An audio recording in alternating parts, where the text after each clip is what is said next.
Have you ever tried to sleep like sitting up? Yeah. That sounds really bad to me. I'd be no. In a car, I guess. I'd be just like laid out.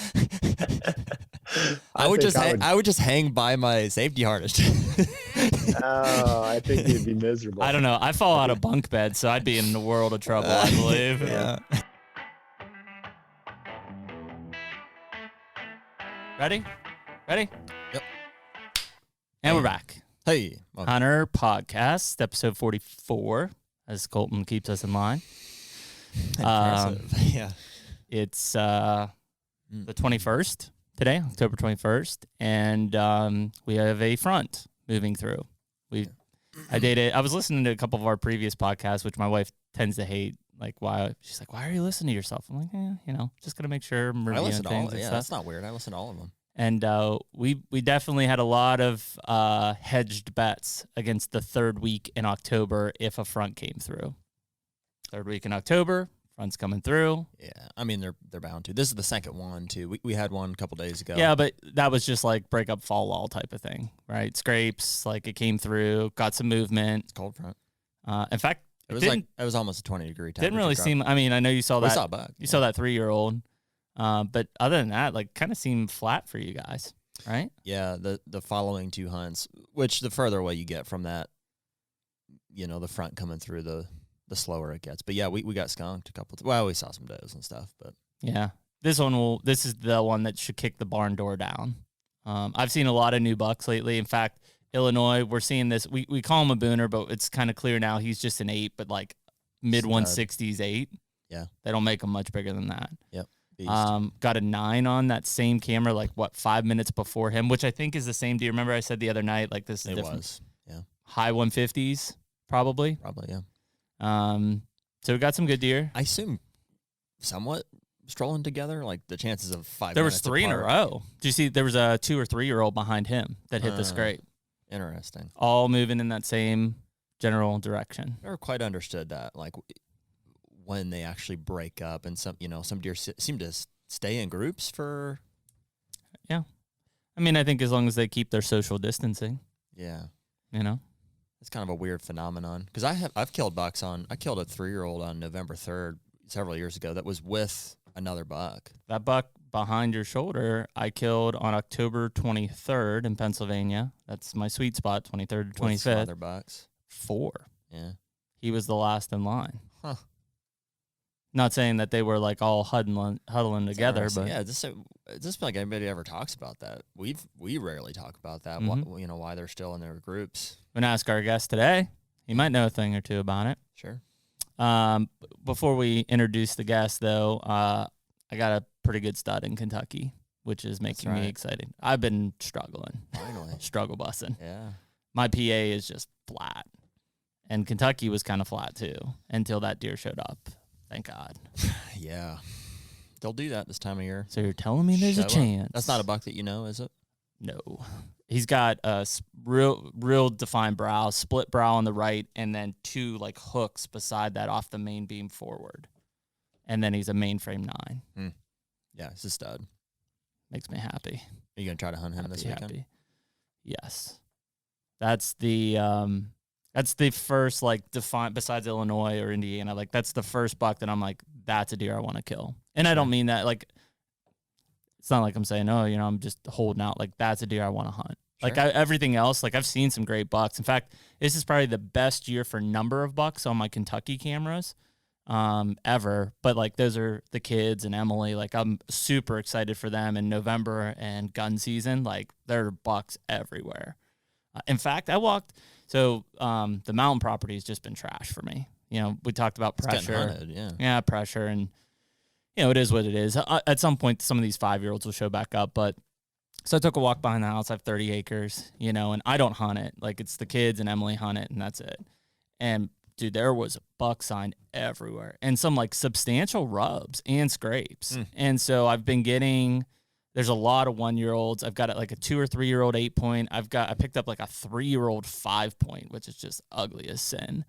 But I would assume there's a big one in there somewhere.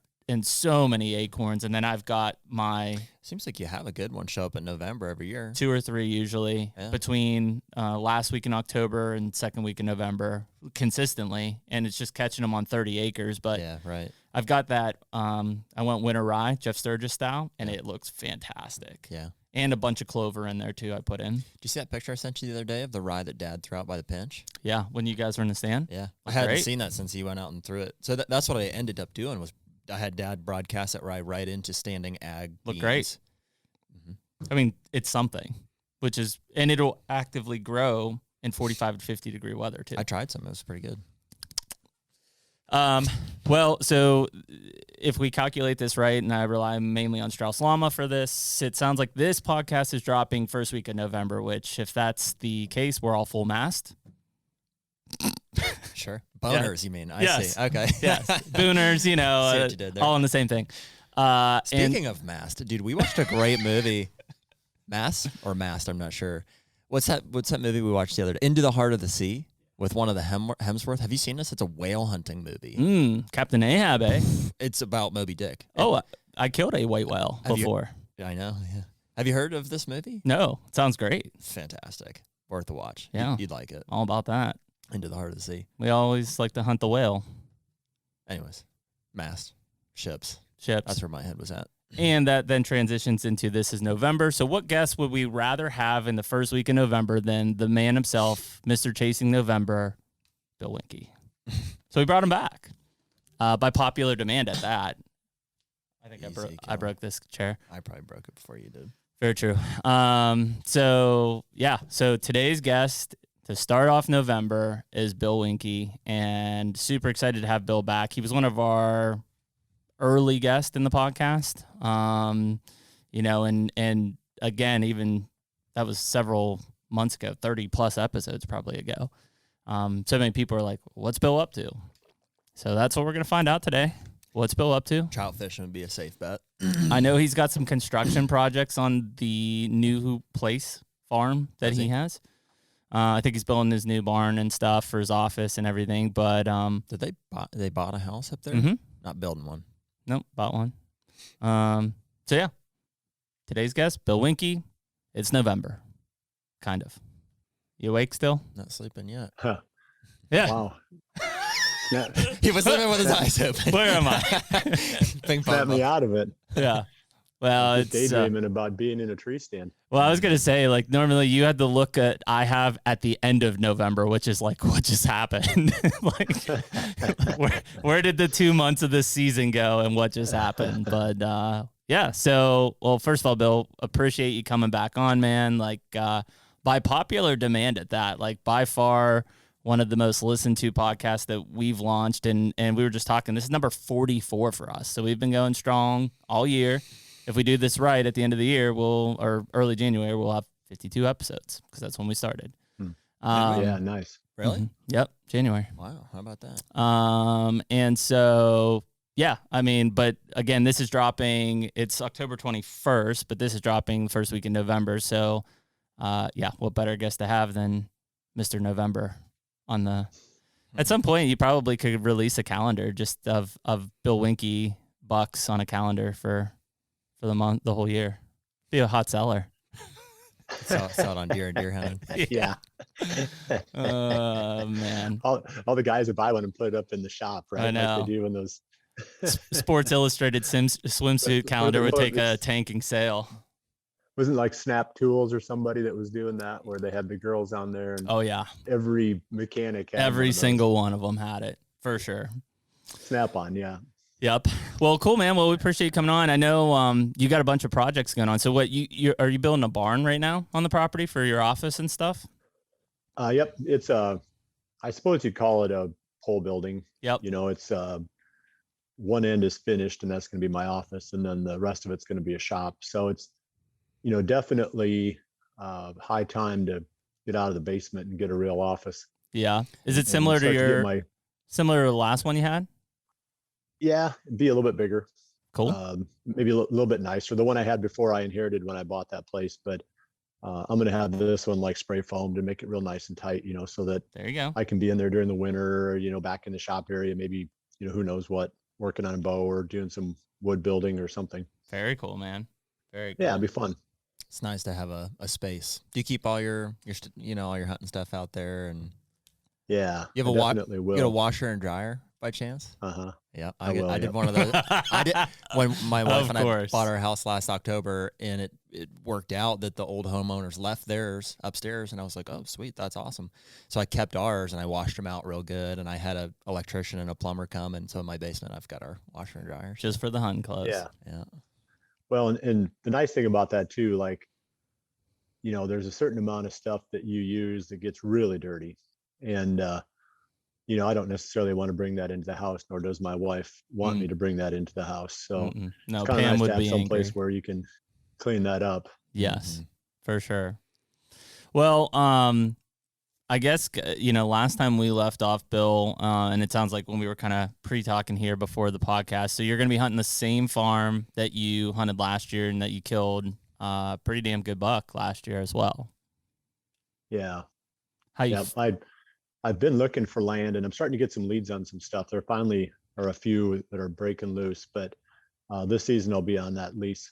And I don't know long-term, what the future holds, but it's a good spot. It's not like, I'm getting plan B there. It's definitely plan A. Cool.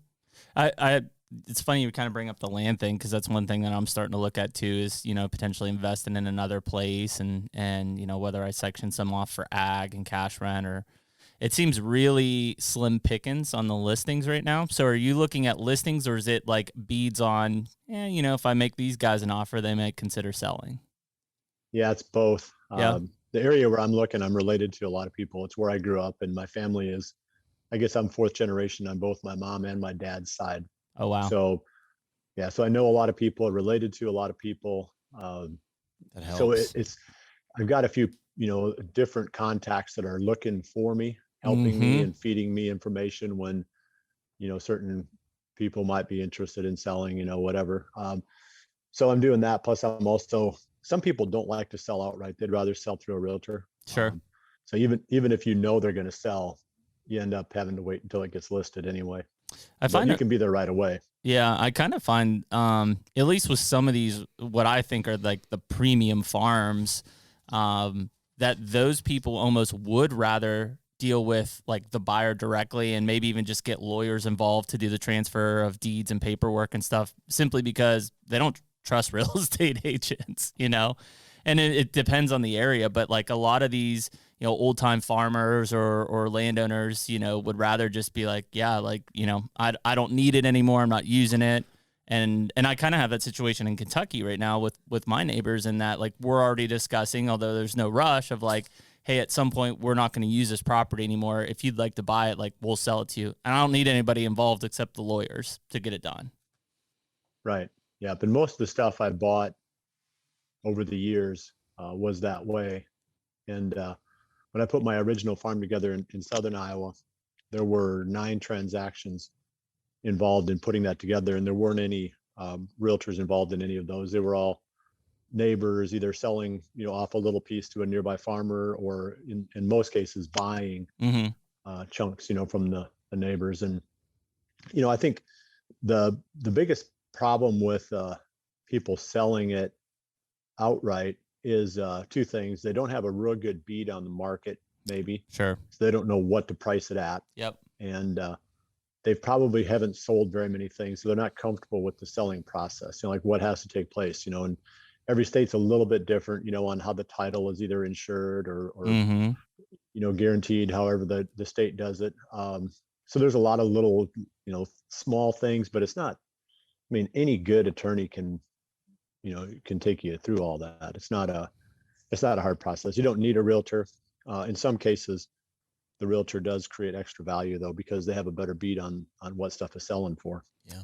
And we just talked to Dan Perez last week from Whitetail Properties, and he was kind of cluing us into a bunch of the things that they teach their land specialists that do exactly that, value that may be unseen to the potential buyer or seller. Yeah. Yeah. So that's, I can see both sides of it. In most cases, I would prefer, it doesn't matter to me. I don't care either way. I'd rather sell it without a realtor because I usually know what the value is and I know how to sell it.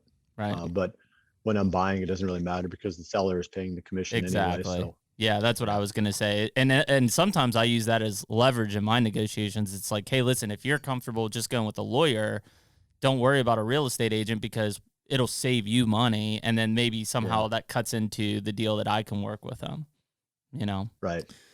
To your comment about being from the area, and when I'm approaching people, it's more about asking permission and stuff like that.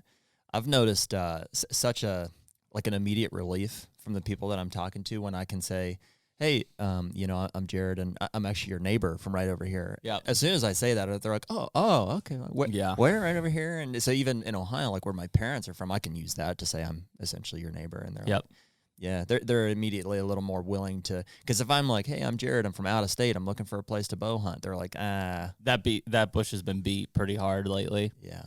I wonder too with, and we talked to Dan about it, and again, this is no offense to those real estate guys at all, but I think a lot of those guys, especially the successful ones, whether it's Whitetail Properties or whoever, if they get a beat on a great listing, I wouldn't be surprised if they buy it as an investment property. That's what I was going to say. I'm not sure that that's ethical. There's ethical or being done. Yeah. Well, yeah, but there's a line there. Yeah. That I think that's part of the problem of being a realtor is you have to be really careful when you're buying, potentially your customer's stuff because there's a conflict of interest there. You would think so. And I'm not saying that these guys are doing it. There is. There clearly is. But obviously a lot of these guys, and it's not just, it's anybody, right? Any real estate agents that are interested in hunting, most of these guys own farms. And have friends that are looking for. So, they can buy them a lot of different ways rather than going in there and saying, hey, I'm going to represent you. And, oh, by the way, I'll buy it. Yeah. There's a lot of ways that they can do it, without tying their real estate business into it and creating that conflict of interest. That would make sense. So I would assume that there's, and again, I'm completely unfamiliar with this. There's some sort of ethical law that they can't, like if they get a lead, somebody says, hey, I want to sell my property. At that point, there's probably a line in the sand that they can't buy it. Well, yeah, and I don't know that the buck stops with them buying it. Like they're plugged into people that will buy it, which makes them an effective realtor, essentially. 100%. Yeah, they probably have just as much demand for they have way more demand for buying right now than they have listings. But to a newcomer, somebody looking to buy, it would seem that like most of that stuff is getting picked through. Yeah. It's tough right now. I mean, there's going to be waves, where you'll run into another cycle where there's going to be more supply 100% on the market. Yeah. So, if a person is right now really frustrated and discouraged, just kind of hang in there because it's like any business cycle. Ebb and flow. You're going to see periods where, something will break loose and then everybody's going to be comfortable selling for a little while. And then, you'll hit those lulls again when there just isn't much supply. So we're just in one of those spots right now where there's a lot of demand and not much supply.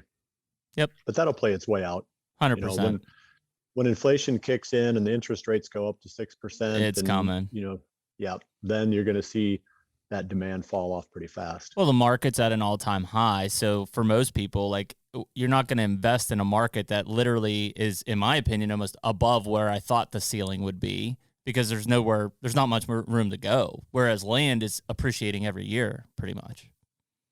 Yeah, and we could get deeper into the economics, but I've studied this for quite a while, trying to figure out what to do here. But we have to have inflation, and we have inflation. Mm-hmm. We're seeing it. Everything's more expensive. I mean, you can't even go to the grocery store for the same amount of money you went there 3 months ago. Yep. So everything's going up. When that happens, and it's a fairly direct result of the government pumping, a couple $1 trillion into the economy. So that money has to go somewhere. Yep. Where does it go? It goes into the hands of people who have something to sell, or it goes into the markets, as an investment, because it has to, it's like water, it's going to find a pool, a place to pool. So the money doesn't disappear. It never evaporates. It just moves around until it finally settles in someplace. Well, the people who usually end up with it are the people who are investing it. If you look at it and you say, okay, if we got inflation that's coming, what kind of investments should I be buying? And usually anything that has to do with a real asset, like gold, corn, Yep. or land, Yep. so those are anything that's real. When you buy paper, you run a risk that inflation leaves you behind. 100%. So you never want to you don't want to have cash, at a time when there's a lot of inflation coming. So I think that's why there's a land rush, is everybody foresees this inflation coming. There's a whole bunch of money that got pumped into the economy. It's trying to find a place. Mm-hmm. You look at the stock market and you feel like almost every company there is overvalued, 100%. Historically overvalued. Yep. So what do you put land into or money into? And it's like, it's land. People are buying land, and land is now historically maybe overpriced or whatever you want to say. So who knows when this whole bubble pops? Yep. Where we're going to be. And it's going to pop. I mean, there's no argument. Like, this isn't going to be a forever thing. It may be another 6 months, might be another 18 months. Hard to say. Yeah. At some point, it will burst, and then this thing will come back down, and there'll be a supply. Yeah. But who knows where those prices will land? That's the problem, is like trying to predict, okay, do I buy land now, even though it's inflated, expecting it to continue to inflate? And then when the bubble bursts, it comes back to here. It's like, you don't know. Well, all you can do is if you buy land, I feel like in the long run, you're going to do fine. Mm-hmm. If you buy stocks, especially if you buy, a bucket of stocks, you're probably going to do okay in the long run. If you buy individual companies, you can get pounded. But I think that, a guy shouldn't be afraid right now, although I do think that inflation is going to force that interest rate to come up, and that's going to change everything. Yeah. I mean, one of my big things, and this is just recently kind of doing some, self-analysis, is that, I've got investments in the market and stuff. The one thing that bugs me as a person, and always has, is that I could will myself to death. No matter what I do, I'm not going to affect those stock prices in a positive way. Whereas if I invest in a piece of land, I can put elbow grease into that thing, and whether I'm harvesting timber or transitioning pasture to ag, like, things I can do can increase the value of that property. Yeah, for sure. And I think that's the beauty of it for, recreational landowners. You have the ability to make the changes, whereas I feel like the farmers, they buy farmland, and the underlying commodity price is what drives the value of that land. Mm-hmm. So they don't really, it's not like they can say, I'm going to put more fertilizer on, and I'm going to sell my land for more. If the corn is $5, the land is worth this. If the corn is $3, the land 100%. Is worth less. Mm-hmm. So that's kind of the downside of buying ag land, whereas recreational land, you have that option of, being able to make it a better product. That's such a hard, and I mean, Dan and I, we kind of went into it a little bit, but like, Bill, and not to get into the nitty details of it, but like, in your background, and we've had this conversation before, I mean, you've been successful at purchasing properties even prior to the farm that most people know you for in Southern Illinois, Iowa. Iowa. And, doing things to those properties to then continue to invest and improve until eventually you had the home farm, right? And so, what's interesting, and I guess some of it's market dictated, others is just perception in the industry, but like, talk about that recreation side, like that value, it's not a commodity, but it's very, it's very, it's not static, right? It's fluctuating at all times based on, where are you at? What's the quality of the property? What's the potential of the deer? What's the current value of the deer? And that's such a weird thing, because there's not many people that can tangibly put a price on that. Yeah. I mean, I feel like, I can get comfortable doing it. It's the only investment that I really understand. I don't have any money in the stock market. And, I bought some commercial real estate because we sold our farm and I had to buy something, and I couldn't find more recreational land. I was going to ask that without prying, because that's a thing that I think a lot of people would look at is, as they're going through a process, whether it's a residence or it's a piece of land, like, what happens in these times where the next piece isn't there for you? What do you do? Right. So you invested commercially? There's tons. If you look at it and you say, okay, there's maybe, X number of properties in a certain neighborhood that I would like to own. Yep. If none of those are for sale and you've sold something and you want to do a tax exchange, you've got to find some other real estate some other investment real estate is basically how it's written. Is that a 1031? Yeah. Okay. So there's tons and tons of commercial real estate out there. It's not like you're trying to figure out, that perfect one. All you need is one that checks the boxes. And I'm not the world's greatest at it. I'm really pretty uncomfortable, to be honest with you, with that type of investing versus the recreational land. Sure. But I had to do something because I didn't want to pay the capital gains tax. The upside of the commercial real estate in this case, if it works, is my rate of return is high enough that I can take the income from the commercial real estate and use that to make the payments on the recreational land when I find the right piece. There you go. So it's sort of like it becomes the revenue generator or the generator of the payments for that loan. Mm-hmm.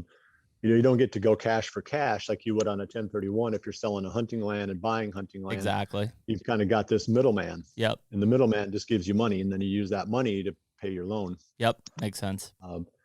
So like I said, we'll see if it works. On paper, it sounds like a great idea. But, when you're only as good as your tenant. Yep. If somebody says, what do you think of your commercial investments? I'll say, well, check with me when the leases expire on my current tenants. Then I'll tell you, what I think of it. Yeah. If they renew, then I love it. If they don't renew, dang. Yeah. What else could I have bought instead? But it is an interesting point because I was talking to a couple guys this week who were kind of part of this like huge demand and push, and like one of them mentioned, like, basically they said, well, here's where I wanted to be, and unfortunately, like, this was the only thing available, and I bought it, and I not to be like, rude, but I just was like, well, why? Because it definitely didn't check all the boxes that they wanted. And they were like, well, it was the only thing available. And I don't think, what I didn't understand was why do they feel so forced to do? Because it didn't sound like they had to spend the money, but they literally just said, well, I'm going to buy this recreational piece because it was the only thing available. Well, and maybe they were afraid that it was going to get away from them. Yep. Price wise. Yep. Very possible. I always tell people, if you want to own land, you need to buy land, even if it's not your dream piece, because then you've got something to trade. When you find your dream piece, so it's sort of like the old analogy that somebody says, I'm just going to keep saving money until I can afford to pay cash for a house, but you never catch up. Yep. Because, the cost of the house goes up faster than your savings goes up. The only way you can catch up is if you stop it in time. Yeah. And you stop it in time by buying it and then taking the loan out. And then maybe you got your 3 or 4% loan right now, which is awesome. Yep. And that's how you stop that price in time. And then hopefully you can get ahead of it, with your income. So, it makes sense from that standpoint. It's like, if you really want to own land and you don't want it to get away from you, you're probably better off buying it rather than saving up, unless you're saving money really fast. Yeah. Because you can't stop that price of that land in time unless you buy it. Which is why people are buying land, because the appreciation for that piece of property is continuing through time. Yeah, and you'll start to see people getting out of some of the stuff that they bought because they just bought something, in a panic. And then they'll say, gosh, I didn't really want this. I didn't realize the neighbor had 12 hounds, that ran all over my place. Yeah, that's a great point. You'll start seeing some of the stuff unwinding a little bit too, because there was a lot of almost like what you're talking about, panic buying. Yep. Where people were afraid, they might miss the wave. But yeah, it's buying land. You can buy land without a bunch of money. You just have to be creative, and you got to want it bad enough. I put together a lot of really good land without a lot of income, so it can be done. Yeah. But you got to start. Well, everybody says, well, I'm just going to keep saving until I can afford my dream piece. Well, that's too late by then. I think that's a great point, Bill, because I think the big thing that a lot of people fear is debt. And like, you can't look at it that way. When you take out a loan and you finance a property for an asset, you can't be afraid to be $400,000 or $500,000 in the hole versus what you bought. As long as you can see the value there, like, don't be afraid that you get debt. When you say stop like the value in time, Bill, is that because the property that you purchase is appreciating? Yeah. In real time. Yeah, so I see. Let's say you're trying to keep up with it with your savings, like. Maybe the land prices are going up, 6% a year or 7% a year, which is kind of a historical average. And your savings you're going up. Maybe you're adding, 20% a year to your savings, or, you won't be able to do that for very long. I mean, it's going to be, let's say you're saving 30 grand a year. Yep. But the cost of land is going up X percent. You just won't catch it. Never. You know what I'm saying? So the only way that you can get it is to stop it from going up. Yep. The only way you stop it from going up is to buy it. You buy because it. then it's yours. Gotcha. Yeah, then it's not a moving target anymore. Gotcha. Yep. Interesting. I've never heard it explained that way. I like that. Well, and again, That's the only- yeah. Go Good, ahead. Bill. Well, I was just gonna say, into the debt mark, there is like, as you start to accumulate properties, essentially, you have equity in that property, and you can use that equity as that's value to go and acquire other things. Like, Yeah, and that's where why you do it. yeah, that's exact. And so, it's no knock, because like I did it when I was young. Like it goes back to like the rent mindset. Like I hated renting because I spent money, and like I never had an asset to show for it. And I know at some points when you can't, or you're uncertain of your economics for the future, maybe you force yourself into a rent. But eventually, like buying a house and getting a mortgage, even though you're accountable for a debt, you also possess an Building equity. asset. Yeah. Well, and in that sense, purchasing a commercial property is, on paper, a better investment than a recreational property, in the sense that it's stopping the time and generating revenue at the same time. Yeah, it is. It is potentially better. Potentially, like I said. Like you said, depends on the tenants. I understand. Yeah, check with me in 4 or 5 years, and then I'll tell you. Well, Actually, yeah, and I think the hard part there is like, if I'm looking, and we're down a rabbit hole, but that's okay. Like if I'm looking at a piece of recreational property, there's potential cash rent income, which, unless you have substantial ag, may not be a lot of money. Sure. Right? You have some. There's ways to piece it together, but never like a the business. rate of return on ag is just so low. I Right, mean, I yeah. looked at just buying farmland, when I sold our property in Southern not Iowa, there. just well, you're going to make 2%, maybe 3%, 2.5%. If you pay cash for it, at least you made something. But if you borrow the money Yeah. to buy it, you're kind of breaking even. Yeah, I was gonna say barely Here's- breaking even. Not that I want Yeah. this to be the case, but like, dude, leasing your property for recreational property seems to be the most profitable. It is. So if you bought one that wasn't the best hunting property, you're like, it's cool, I'm just going to lease it. Which, yeah. I mean, that's a Yeah, you big, could- big one. Yeah, no doubt. And yeah, it's hard to squeeze.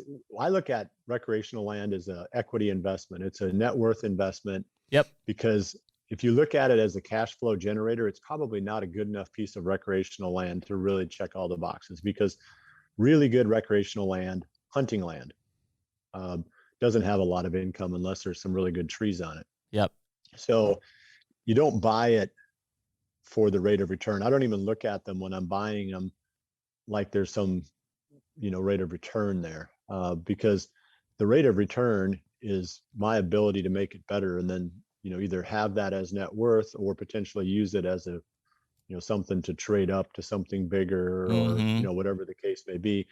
It's a forced savings plan is what I think land is. That's a because good point. you can't really borrow money to buy stock. It's like, Mm-mm. Yeah. people frown on that, Yeah. But you can borrow money all day long to buy land. 100%. You're making those payments, you're basically forcing yourself to save that money, because a lot of that is going into the equity of the property. Not a lot of it, but at least some of it. So it's the forced savings plan. Yeah. I said Bill would have some good resources, just like Dan did, of lenders who are more familiar with lending on recreational land, maybe with no structures on it. Raw land. Yeah. Yep. Yeah. Yeah, you got to find a good there's- one.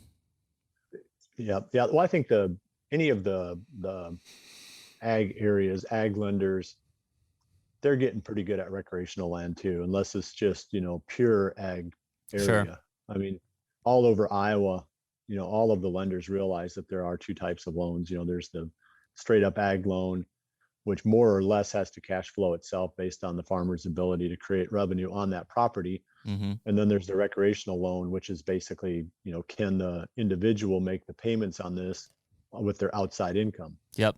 Yeah, and I mean the ag, if as a recreational landowner, Or can the property generate some revenue to offset that as well? which is going to be tough, because if you're trying to cash rent ag land, like, you're not going to make enough to make those payments. It's just not. No. The finances aren't Sure. there. The timber is a good option, but typically that's like, can I make my down payment Sure. back? That'd be fantastic. taxes. Yeah. That's kind of what I would look at the timber. Yep. when you're walking the property. If you're low on money for your down payment, you might have to get really creative and say, okay, the timber is going to make my down payment. So how 100%. Do I get there temporarily? How do I stop that, fill that gap until I can get the money off the timber to pay back my down payment? So there, like I said, where there's a will, there's a way. 100%. Yeah. So people can figure it out if they want to badly enough. Again, to the tenant question, one of the things that I found, and it's difficult and it's getting increasingly difficult, but kind of the holy grail of a recreational property is typically a really nice recreational property that also has a not in too rough shape residence that you potentially could fix up and then rent out and maybe eventually even sell type of thing. But easier said than done finding that usually. Yeah, I always tried to carve out the residences when I bought properties, survey it out. Especially those. Yeah, I didn't want the houses because I didn't want to be a landlord, and I didn't want to have the risk of having to resell it. So generally what I would do is I'd say, why don't you guys keep the house and 5 acres and I'll take the rest or whatever. Are you obligated to be? Can't you also almost be like can you just say like, here's the house, it's a livable condition, you pay this, and for that price, I don't do anything? Yeah, I don't know. Well, like but I mean, it's your asset though. If you let it go to garbage, right? If they trash it and things break, roof leaks, all of a sudden they move out and you're stuck with nothing and still the mortgage. Sure. I don't want to be a landlord if I can help it, but not to say that you couldn't buy it and then carve it out later and then sell the house, separate on 5 acres as well. But, myself, I just don't want that kind of income. Because it's more trouble than it's worth usually. I think the only way I would see that being a valid option is if we go to some of the things we talked about, Dan, with doing self-directed 401ks and needing to create income, is if you surveyed that residence out and bought it with your 401k and then rented it, essentially that's an income source. You could then purchase conventionally the rest of the farm. Sure. But it literally, think you can, the risk still exists of needing to. At that point, I don't think you can use the residence if it's in a correct. Self-directed. No. You would literally have to rent it out or eventually sell it or whatever. Like you couldn't use it at all. Correct. Yeah. So I mean, again, creatively, a lot of ways to do this thing. But it is the fear of debt in this society is I don't know. Is big. I don't know. America was built on debt. I don't know who's afraid. We're still acquiring it. I think consumer debt is bad. That's just my very for sure conservative. I mean, we pay off our credit card every month. Yes. We don't have a loan on our vehicles. We just wait until we can afford, to get the next one. Yep. Consumer debt, because then the money that you're putting in is eroding. But I think if you're buying real estate with debt, I believe I would call that still an investment. I feel like it's one of the best investments.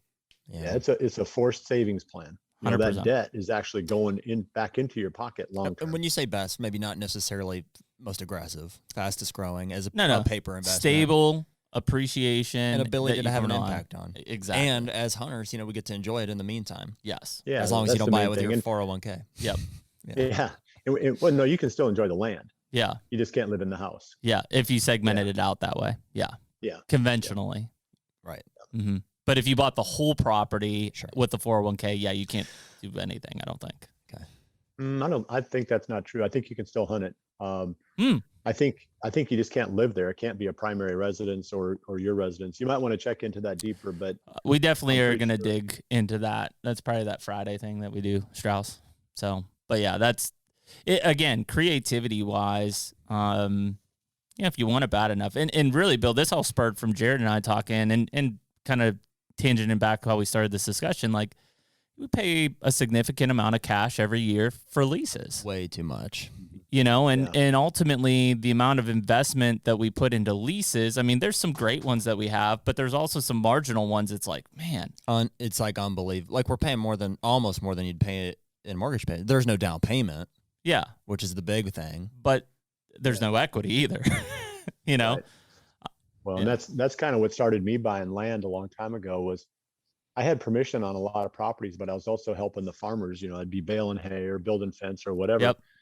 And I was putting in about 20 hours a week on the farm for 6 months out of the year just to maintain my quote unquote, free hunting. Well, I realized that for 20 hours a week, I could just write more articles for the magazines. It wasn't buy free. land. Yeah, it wasn't free. Yeah. So that's what I did, so I said, well, I'm just going to buy land and I'm just going to spend those hours, creating income. And it's easier when time is money for you, but for people who have, let's say a traditional salary job where they're not going to get more money if they work harder, Correct. they'd have to get a second job. Yep, which that makes sense. Again, is doable. I mean, for sure. You got one job that, pays the bills, and the other job that you do on the weekends or whatever buys your land. Yeah. Well, and again, if you want it bad enough, you'll figure it out. Yeah.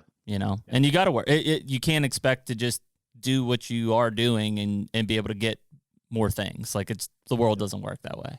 That's right. So Bill, if we kind of tangent that into what you're looking at from a property standpoint, I mean, I would assume at your point in your life, let's start with that. At your point in your life, are you recreational value first? So you're saying, what is this, like your point in your life? That's kind of bad. No. I was thinking the same thing, Bill. What's he saying? No. I'm just saying, like, what are you getting at, cringy. Jeremy? No. Listen, where you're at in what you've done in your career. See, that's what he's saying again. I'm not putting an age on it. He doesn't want to come right out and say, now that you're old. No. Okay. Listen, we're not doing down that rabbit hole. What a jerk. But like, I say this because I also know Bill's mind in that, like, he's always thinking investment still. Thus the point that he's investing in commercial real estate right now. So like, I'm just looking at in what you're looking at in a property now. Is it recreational value first? Are you looking for like the best place to grow deer first? Right now, I'm just trying to find something that I can buy, something that gets me back into the game. Mm-hmm. Because, if you sit on the sidelines long enough, you forget how to shoot free throws and how to dribble. Yeah. You got to be in the game. You've got to have a chip in there. So I'm just trying to find stuff that may not be awesome, but it's not bad. Mm-hmm. And you can get it at a reasonable price, something you can go back to work on, increase the value of the property a little bit. You don't want turnkey, right? No. You want something that you don't want something that's turnkey. You want something that you can get your hands around and work with. Yeah, there aren't very many of them that are turnkey. And if there are, you're going to overpay for it. Yeah. There really are very, very few. Maybe one out of every 1,000 pieces of recreational land is actually, everybody says, oh, it's turnkey. It's not. Most of them, all they did is planted a couple of food plots. 100%. And they say, oh, it's turnkey. System. Yep. It's not turnkey. There's a way more to creating a really good whitetail property than just putting in 3 acres of soybeans. Mm-hmm. So anyway, yeah, I mean, I'd love to buy my dream property, but you could sit for a long, long time and it may never happen waiting. So I think the key is, like I said, to get back in the game, get in the game. Yep. And that way, now you're a player. People take you seriously, when you show up and say, hey, I'm interested in, buying some land. They're like, oh yeah, well, we saw you bought, so-and-so's down the road there. I was going to say, so are you interested in multiple pieces potentially? Yeah. I mean, I'd like to get back to where I was, Yep. if I could. Yep. Because, the whole idea with doing that tax exchange into commercial real estate was to create the revenue that could drive the debt, or carry the debt. Yeah. That would let me get back to where I was, but in a different part of the state. Yep. Yeah, that's a big puzzle to put together. Yeah, it's tricky. So you just got to be, like I said, you got to be in there with something. And once you start at it, once you get in there and stuff opens up, doors, people look at you more seriously. Yep. If you're their neighbor than if you're just somebody knocking on the door. Yep. Yeah, I completely agree. I assume, obviously we said this thing's dropping first week of November. At what point do you like keep an eye on the properties, but you're really like, all right, it's November. Like, I'm hunting this lease. I'm dedicated to this property. I'm looking for something to buy, but at the same time, I'm really focused on where I'm at. I'm not super aggressive in my search. I was at first when I still had the 1031, cash. Yep. That I had to figure out what to do with. Yep.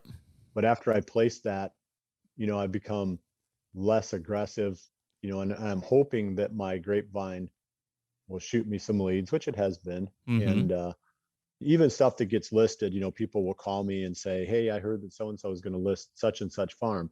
Yep. So I'll call that realtor and say, what's going on? Yeah, we're going to list that tomorrow. And I'm like, well, can I look at it today?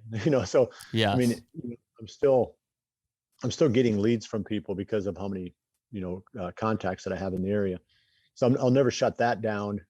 But like you say, when the hunting season comes, it's like, this isn't life and death, Sure. buying the land.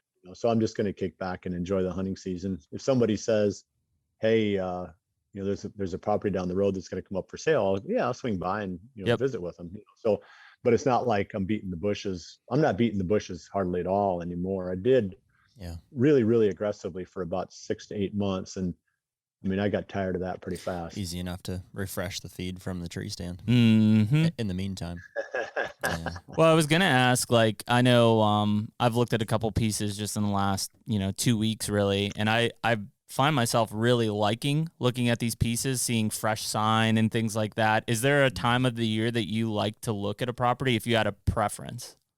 Well, the best thing to do is to be a November 7th. cold-blooded, unemotional buyer. Yeah. And, you're not going to be a cold-blooded, unemotional buyer if every tree has a scrape under it. And Yep. you know what I'm saying? It's like, so. Yeah, so I can't put my buyer face on. Oh God, look at that rub. So the I don't know about the best time of the year from that standpoint. Obviously, the best time is when it's available, when it's for sale. But you need to have a process where you approach the properties where, the last thing you want to do is visit it.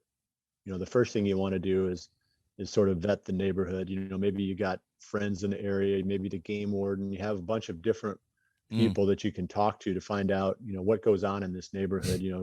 Am I going to have a problem with any of my neighbors? It's funny what you can turn up in a search like that. Just talking to some neighbors. I did it this week. But, and you got to kick.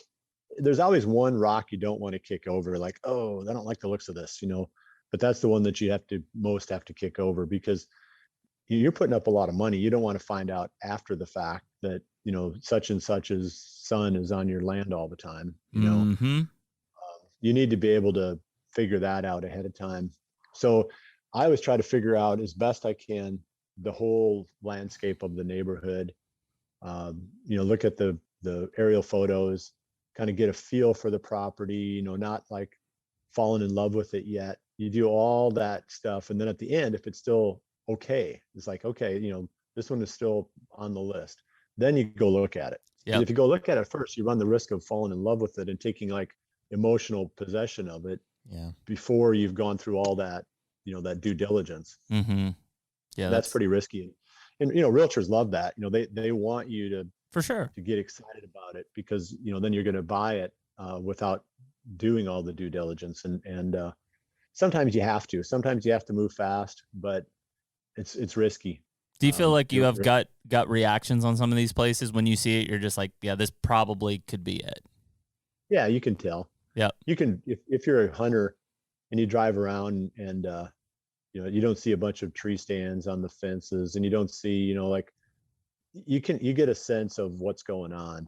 You don't have to have every single neighbor tell you exactly who hunts their property and all that stuff, but it helps to have a lot of experience as a hunter if you're buying hunting land, because then you can start to see the problems. Yep. And if there's a fence that's laying down in the timber and it's like one wire and the neighbor's like, oh yeah, don't worry about it. Everybody knows that's the line. Mm-hmm. Those are kind of risky ones too. You have to kind of, there's just certain things are a red flag. I mean, mine tends to be. Think of it from this. Okay. Go ahead. I said mine tends to be power lines. Like when I look at an aerial map and I see a power line running through, I just feel like it's a gateway to trespassing, because it usually intersects so many properties. Four-wheelers like power lines. Yeah, it's easy. Yeah. It's different here. Yeah. We don't see that at all here. Yeah, I just see like instantly, like somebody enters the road on this power line here and they don't stop until they're on the road over here, and they just don't care. Interesting. Yeah. No, the power lines are fenced here. Interesting. There's no public access to any power line. Interesting. I think the the Midwest, anywhere there's like cattle or pasture or Yeah. ag ground, is typically fenced. The perimeters are a little easier to follow than like where you're at. So like Kentucky I've been and looking at PA. Southeast Ohio, you know, Yeah. which is still a little bit rugged, not right off the Ohio River, and like there's been some decent chunks, but then it's like I can just again, that's my red flag. I'm like, man, they're just like I can almost zoom in and see Dude, the 4-wheeler trail like right through the power line. I'll tell you what's Yeah. what's a red flag is, and because we experienced this on our property, and so, and I'm not going to throw like base camp leasing under the bus here, Sure. because we have some leases through base camp leasing, but in our situation, so my family farm is, you know, here, and we've put a lot of work into making it good with, you know, chainsaw work and food plots, but it's bordered by a property that my uncle owns, and he doesn't care at all about deer hunting. He's a cow farmer. He's a cattle farmer. Mm-hmm. And he leases his portion through base camp leasing, and it's garbage hunting. It's pasture with cows in it. There's nothing good there. And so what happens is guys lease it. They pay too much for it, in my opinion, realize it's garbage hunting, and then they leave. And so every year I've got new stands on our border every year. Yeah, and those guys are probably shooting the first And they don't know. 3-year-old. Because eventually I'll meet them and I'll say, hey, you know, guys, we have had a stand right here for 8 years. You know, it's like, just would appreciate a little space. And they're like, oh, yeah, no problem. First year, No been- problem yeah. usually. And it's their first year, so they don't know. They're bumbling around. And Yeah, that's tough, it's man. been some headache. Well, that's the neighborhood thing. You know, I've seen some really good ones even in the last couple weeks in Southeast Ohio with trail camera pictures to support good deer. But then, like, you just start talking to the neighbors, and it's like, well, you just got to watch so-and-so here and so-and-so there. Like, they tend to like to walk across those lines. And as an absentee landowner especially, like, that's a huge red flag. Yeah. Yeah. Yeah. And I think you have to also have a realistic expectation. Mhm. You know, sometimes just owning land without it being perfect is a positive. You know, like, I don't expect, if I'm an absentee landowner, that nobody's ever going to walk on my farm. 100%. In fact, the first thing I'm going to do is tell my neighbors, help yourself, you know, go mushroom hunting, go Indian arrowhead hunting, whatever you want to do, ride your horses. Just make sure that you and your guests and anybody else shut it down, you know, by September 1st or Yep. whatever. And then that way it's almost like they become part of your team. Yeah, your you know, eyes. rather- Yep. Mhm. Yeah, because they don't want to lose their rights to your land by letting people come in off their property. Yep. So if you try to shut it down and turn it into like this, you know, a vacuum of you know, that's going to fill up with deer, I don't know if it's realistic. You know what I mean? At the end of the day, and you have to own so much land to have really good deer hunting that you control anyway. Mhm. So I think sometimes you just got to take a deep breath and go, you know, this is going to be fun no matter what. You know, Yep. I'm not going to lose sleep over all the little stuff. I think sometimes the mystique too of if you lock it down, the draw of trespassing is even higher than if you're kind of loose with the borders without, you know what I mean? Because they're just like, well, what do you mean? Like, what's especially back when you there? start posting like you're advertising like QDMA and stuff. Those are that's what really does it. Yeah. If it's posted, it's posted. I never posted any land. I just went and talked to my neighbors. Yeah. Always, and just said, hey, you know, I don't really want to post. Everybody You know, kind of can you- knew the borders. Yeah, can you keep people out? And they're like, yeah, we can. You know, so that's better than throwing a whole bunch of no trespassing signs up as soon as you buy something. Everybody's like, oh, great, some guy just, you know. And yet, You got to think of it from the standpoint of the guy, the farmer, your neighbor, whoever that's lived there his whole life, and now you Yes. show up and slap up a whole bunch of no trespassing signs as if to say, you know, keep your trespassing behind off my. You know, 100%. It's almost like an insult. Yeah. I completely agree with that, Bill. But at the same time, with my situation with the leasers, like I feel like there's no other way because I don't have a means of contacting these people. Sure. My uncle doesn't even know who they are. They're just Yeah, that's a different situation. come in 2-3 times a year, and Well, you need to have a little talk with your uncle, I think. yeah, good luck. The problem is not the leasers. The problem is your uncle. Not Yeah, that Right. sounds. Well, you said it, not me. So. Yeah. Yeah, that seems to be. Well, I mean, I think that the cool thing here is like there will be options. I think there's a lot of people, including myself, that feels, I won't say anxious, but a little bit of tension and like, man, like I'm looking so hard to where, almost to what you said, Bill, now that hunting season's there, like I'll keep an eye open, but I just want to enjoy the season. Like I'm too far into it. Like I'm not going to do anything effectively if I buy a piece of ground right now anyways for this season. Like at this point, it's like, let's just enjoy what I have, focus on what I have. And then let's just keep an ear open of what could come down the pipeline. Yeah, something will open up. I mean, it's right now we're just in a really weird period and everybody's kind of stressed out about it. But that doesn't mean it's going to stay like this. I feel like, land is always going to be a good investment, but I think right now it's sort of like this land grab. Yes. And that can't last forever, for sure. I feel like a lot of people are like, should I buy land or is the world going to end? Yeah, that's pretty much the two options on it. And yeah, I think. And if it is, should I still buy land? Well, and my fear right now, even though like I'm financially ready to buy land, and there have been a few pieces that come up that I'm like, that could be the one. If I look at the price to where I think it should be, and this is not just from the hunter mindset, this is from the investor mindset. It's not that great of an investment. Like it's still good, still solid, but I do feel like there's a lot of overpricing right now going on. Bill disagrees. I can see in his eyes. You're not going to find bargains for quite a while. Yeah. I think you're going to find fair market price or a slight step up to market. That's what you're going to find for sale because there's too much demand and not enough supply. Yep. Those bargains, they don't have exist. To be insane to sell something for a bargain right now. Yeah. And so you're basically banking on like, okay, maybe it's not what I think it's worth, but 5 years from now, it'll actually be more than what I paid for it. Unless you're really banking, what you're banking on, I think, is that inflation is going to kick in. Yep. And that it's going to be, 5%, 6% inflation for a while. And then the interest rates are going to go up. And you're locking in a low interest rate at a price that's, realistic. And then inflation is going to drive the price of every type of real asset up. It's not a good, it's not a good, I don't feel good about it for the economy. No. But I think if it's going to be an inflationary time, you should own land or gold or silver or something, some hard asset. Yep. Yeah. I do think like we're in Kentucky. Kentucky is the state that comes to mind, but maybe some parts of Pennsylvania too. I agree, Bill, you're probably not going to find a bargain unless you can find a landowner who maybe doesn't understand the recreational value of their property and there is no other agricultural or leasability to that property. Well, and that's where timber's really coming in play for me. Yeah. Yeah. Once in a while you'll find it. I mean, it was when I started buying land, I started back in the mid 90s and nobody knew anything. I mean, I could have bought half of southern Iowa. Was the internet around then? No, there wasn't. When did the internet become a thing? 97, 98, 99, kind of when it really started kicking See, now you're coming back to when I said, Bill, at this time in your life.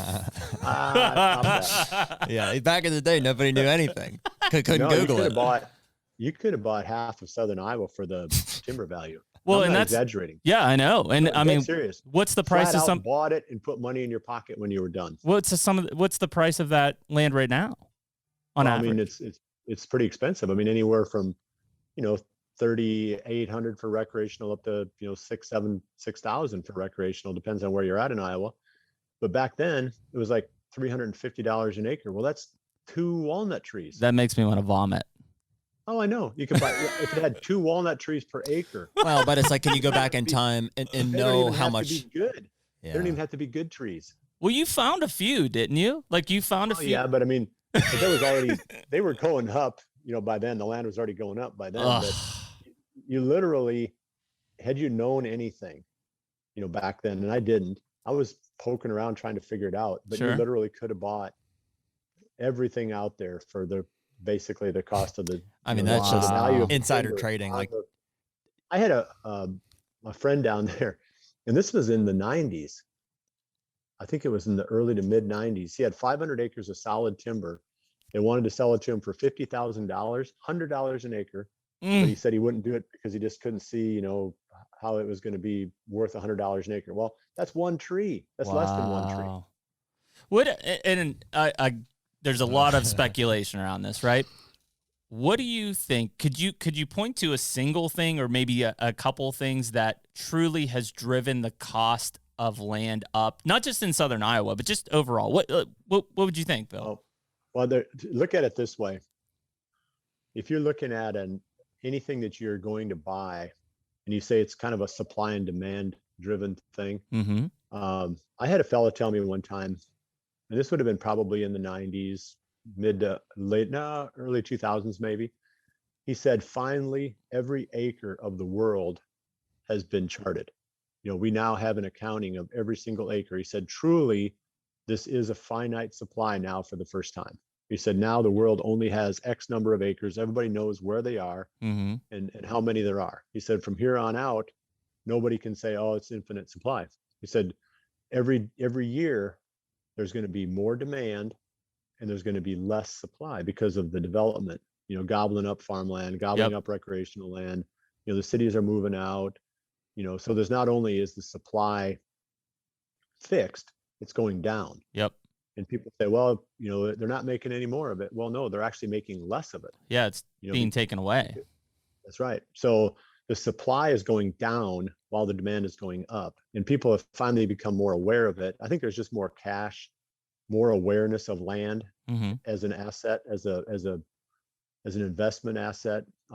Used to be only farmers bought it. Right. And then they didn't care about the timber. Yep. So guys just knocked on the door and they went deer hunting. Well, all of a sudden the whitetail became, this sought after animal to hunt. And that gave some value to those, that rough land that the farmers were basically giving away. When they sold their farms, they sold the tillable and they gave away the rough land. Yep. That's how they valued farms back in the 80s and 90s. Yep. So anyway, I think it's just an overall awareness of supply and demand. I think it's the value that the recreational resource brings. People are now able to say, I can't get permission to hunt. The only way I'm going to be able to hunt long-term for myself and my family is to either lease or buy. Yep. The downsides of leasing. Mm-hmm. I just feel like people are more aware of how valuable that lifestyle is. Mm-hmm. And that's why I think it's a better investment for me, because, if you buy farmland, like we talked about, the underlying asset or the underlying, value component is the commodity that it produces. So if corn prices go up, the value of your farmland goes up. And granted, there is a supply demand squeeze in there too. For sure. But it doesn't make any sense for a farmer to pay $25,000 an acre for land if he can only produce, X number of, exactly of dollars per acre. Yes.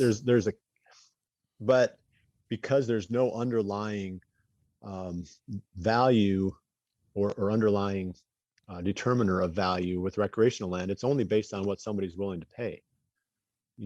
So it's more lifestyle driven. If they can go out there and they can go, what I'm really buying is peace. Mm-hmm. I'm not buying deer hunting. I'm not buying land. I'm buying peace. Mm-hmm. And that's the thing that everybody's trying to figure out, how do I get peace in this crazy world? Well, that's one way you can get it, is to go out in the middle of a 300-acre piece of land that you own and just go, yeah. So I feel like that isn't going to change. This is just my own thoughts on it. I don't feel like people are going to say, unless we have a complete meltdown of our economy, I don't think people are ever going to take recreational value for granted again like they used to. No, especially post-COVID. I mean, the fact that at one time everybody wanted to be in the cities, close to your work, moving around. Now I feel like as a society, it's like I don't want to be anywhere near people, and so I almost feel like I won't say it ceased, but I thought we saw like a throttling of urban sprawl there for a little while, because they were redoing like old buildings in the city and old factory buildings. And that was a cool thing, like living in an apartment in the city in this old Now I feel like you're going to start seeing this urban sprawl happen again, because all these people don't want to be on top of each other in the city. And again, well, it'll cycle back. It's like everything else, 10 years from now, these people that bought this 40 acres are going to go, gosh, this is too far from work. And, I've had my fun here. It wasn't quite as cool as I thought it would be. I didn't like that barking dog. They sell. I don't feel like, I think the long-term supply of recreational land is always going to drop because of development. And like you say, people moving out into the country, but it's not. I think what we've seen with this pandemic is a unique snap picture, it's a gold rush. That's what it feels like. I don't think it's long term. I think it's gonna run its course. Yep. And then people are going to say, well, I'm not really a country person. You know? Yeah. And I'll be there to Yeah. buy it up when you're done. Anything else we should add there, Bill, or you feel like we covered it pretty adequately? I think we covered. I think we could maybe say something so that we didn't feel like we alienated our listeners that just can't afford land. I think we need to say something about maybe you can't afford it now, but this is something that Watch the Hunting Public. 10 years. Yeah, I feel like, what's that? I said, go watch the Hunting Public. That's right. But I feel like this is something that everybody should be thinking about. Because I remember, like, even back in Albion, people would come up to me and say, "Oh man, it's gotten so expensive." I'm like, "Yeah, it has, but it's only going to keep going up. So you better buy." Well, and don't keep talking about it. I think the first step for anyone listening is your primary residence, right? That's your main asset in terms of what you own. And everybody, as they pay their mortgage, and hopefully there's appreciation in areas, is building equity in their primary residence. Though maybe it's not the most advised way of doing it, but that equity could be used to purchase land. But that still is kind of like, that's your foundational piece there. So, the fact is you may just have to lease. Like you may not be able to buy right now. You may just say, hey, listen, I'm paying down my primary residence. I have a vehicle payment still, which is 90% of America, I'm sure. And maybe you just have to lease ground for the interim. I don't know. Unless you own a business. What they have to do is they have to work harder. There you that's go. what they have to do. That'll work too. Yep. Well, no, I'm dead serious. That's it. Yeah. You can say anything you want to.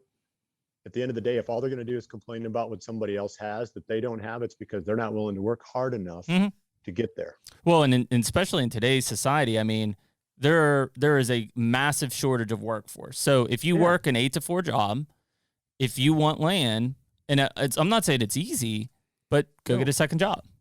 It wasn't easy for me. I was working 80 hours a week. So we could talk about that. Maybe that's where we kind of transition, because that's what people have to do. They can poo-poo all they want to about everything else. But at the end of the day, if they're working a 40-hour-a-week job and they're complaining that somebody else has something that they don't, it's probably because the other guy's working an 80-hour-a-week job. Well, Bill, when you and I met, I was working full-time for Cabela's. I was traveling around the country to different stores, to your property and stuff. And yet in the evenings, I started Stone Road Media, which is where I'm at now full-time. But for 3 years, I worked 8 to 4 or longer at Cabela's. And then from 9 p.m. to 2 a.m. or later some nights, I worked my other job. Like that's whatever time the family, because I still had to have family time. I had young sons, but ultimately, you had to figure out how to just find time to earn other income. Yeah, that's it. You got to get the first down payment there you go. And you're not going to get that in any timely basis at all, unless you're making a lot of money, like a really good job. Correct. If you're just the average guy, you have to work a second job. Yep. No doubt. That's all there is to it. And I mean, the beauty of this country is, or in your case, start a business. Well, yeah, I was going to say, or buy a business, be self-employed, be an entrepreneur, and that could be as much as writing, Bill. There's tons of stuff. I mean, you could mow lawns. You could become a plumber. I mean, how hard is it to get a plumber to come to your house right now? Extremely difficult. So, I mean, that means that if you're a licensed plumber, it can't be that hard to become a licensed plumber. You could show up in the evenings and make, $45 an hour or whatever plumbing. I mean, look at all of the, online classes for certifications or, whatever it might be. The fact is that there's no lack of opportunity in terms of what we're doing here to earn income and be able to, create extra revenue for your family to be able to use and invest. To be very polite about it. Yeah. If you really want to buy land, you have to create that extra income that allows you to do it. Well, and I think the other big thing too is, and you brought up a really good point when we were even talking about what your expectations are here is out of the gate, especially if this is your first property that you're investing in or purchasing, your dream property might not exist. Right. But what can you get in an area that you want that checks as many of your boxes as possible? And including the big check is, how much can I afford? Right. And then that's where you start. And that doesn't mean that's where you have to end. I mean, look where you're at. Yeah. Yeah. No, you can move fairly quickly once you're in the game. Yeah. But if, like I said, if you're sitting on the sidelines, there's a lot of skills that the people who are playing every day have that the people sitting on the bench watching the game never acquire. So you got to be in there. Mm-hmm. No, I think that's a good point. And I mean, that's kind of where I try to, again, like no knock on leasing because we're going to do it. I probably will continue to have some sort of lease here and there because there's just areas that I want to hunt in the country that's not smart. Like it's not a good investment for me right now. But in other areas where I am spending more time, like I want to figure out a creative way to buy, or whatever I can get. Just the longer we do it, leasing just seems like it's putting you further and further away from everything we're talking about here. Mm-hmm. And it probably depends on what your style is. If it's your only access to hunting ground, which I can't believe that it is, that's one thing. Or like we have places in Southern Illinois, which frankly, I have no desire to own a place there. And if that's the access that I need to kill a 160 in Illinois, great. Then I'll keep it. And if I look at the balance between how I use it for business expense write-offs, great. Yours is is a business expense. But I mean, if you look at it purely in terms of like a time allocation and to say, all right, I'm going to commit myself to starting a business or having a second job that creates enough revenue for me to lease this piece of property for $6,000 a year versus I'm going to use that time and go out and scout public land or get permission. I think when it comes to, solely finding access to a place to hunt, let alone all this other stuff we've been talking about, the latter is going to be a better option. Yeah. I think, Bill, one of the things that I'm curious at, and we've kind of taken a different approach than we normally do this year from a hunting standpoint, is we have properties to hunt in a lot of different states. And frankly, there's not enough time, right? I mean, that's what it comes down to. You've always been very focused on Iowa, and I think we even brought this up on the last podcast. If you thought about hunting other areas, other states, where do you still stand on that? I don't think so. I'm at my stage in life. Oh God! No, I like being around friends and family. Yeah. I mean, it's the quality of the experience is getting to be more important to me than the number of bucks I kill or even the quality of the bucks. Like I looked at a piece of land and made an offer on it here recently, and I didn't care. I didn't want to see any trail cam pictures. I didn't care. The guy said, well, I think the neighbors are killing. I'm like, I don't care what they're killing. I just want to have a cool piece of land. There'll be big enough deer on here. I'll be satisfied. It's going to be the quality of the experience. And if you get too wrapped up in saying, oh, I've got to kill a 170 every, 2 or 3 years, whatever the case may be, everybody's got some number. It takes away from the quality of the experience. If I go out of state to hunt, it's only going to be because I'm hunting with good friends, and that's where they're at. Interesting. Yeah. I've hunted my whole life, maybe chasing that pot of gold, at the end of the rainbow, so to speak. And I found out that the pot of gold is right in your backyard. That's deep. It's not out there someplace. It's the people that you spend your time with, the cool places that you find yourself, and occasionally you kill something. That's what hunting is supposed to be. And that's when you go back to the way it was when you were a kid, that's what it meant to you. I mean, it was exciting just to go. And 100%. So that's what I'm coming back around to is I don't want to chase all over the place trying to kill 4 or 5, whatever. I could do that, but what's the point? And you say it's a business expense or a business thing, and maybe it is when you're establishing a reputation, but for me, it's more about just, what sounds like fun. And that doesn't sound like fun to me anymore. Finding my buddies, calling up my friend and saying, hey, can I come over to your farm and shoot a doe? And they're like, yeah, come on over. That'd be awesome.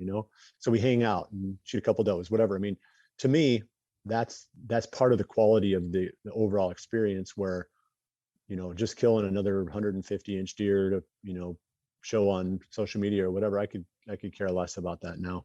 Does that, does some of that feeling now come from how hard you had to work when you had Midwest Whitetail? Yeah, I mean, it was still in the backyard, but I mean, just think of, I don't want to say it was pressure because I know you personally, but some of the listeners might not, but like, I think it's just wisdom. I mean, we all know guys with a wall full of booners that are miserable and they're still chasing that pot of gold. Yeah. And you'll never be satisfied there's always a bigger one. Somebody always shoots one bigger than you. Mhm. You know, unless you're just that one person, you know, that kills the world record. Yeah, but But very likely it's not consistently that you're killing Yeah. big bucks. yeah, so it has to be the quality of the experience. And if you're losing sleep over whitetail deer, then you're doing something wrong. Oh shit. Because I'm doing something wrong. you shouldn't be losing sleep over it. And that's the conclusion I came to a while back, because I had one year where I was really miserable because I had a really, really big deer and I screwed it up. And, you know, I was kicking myself all season. When the season was over with, I said, I'm never doing this again. I'm either going to quit hunting or I'm going to change my attitude, you know, about this sport. I'm never going to worry that my neighbor might kill it or some poacher might get it, or, you know, I'm just going to go have fun, you know, try to hunt the best deer that I can find, have fun hunting those deer. Either I get them or I don't get them. So I think that's important. But anyway, that doesn't really answer your question. No, it I does. like being- What yeah. buck was that? Sorry, Bill. I'm just curious. What buck? There was a deer that it was in 2004. It was a buck on the farm that basically grew up on our backyard. And he was I let him go as a 2-year-old, but my wife shot at him 3 times one day and missed him from a stand right off the edge of our yard. Is that the one that became a super, super giant 3-year-old? Yeah, I remember he you was telling 185 inch 3-year-old. He was a 225 inch 4-year-old, and I hit him. He ducked the string on me. I mean, it was a fluky situation where the wind died and then swirled up and went the wrong direction, and he picked me off and ran out and stopped, and I shot and he dropped, and I hit him above the spine. I mean, it was way high, just like flicked off his back. And he, you know, I saw him again 5 days later, and he looked fine, you know, and then the neighbors found him dead that winter. And I'm sure I didn't kill him because, like I said, 5 days later, he totally looked good. Yeah, He looked lost no fine. blood. You know, Mhm. you're not going to get an infection on a high hit from an arrow. No. Just doesn't happen. So something else killed him. But, you know, I just beat myself up over that deer so bad, you know, for screwing that up.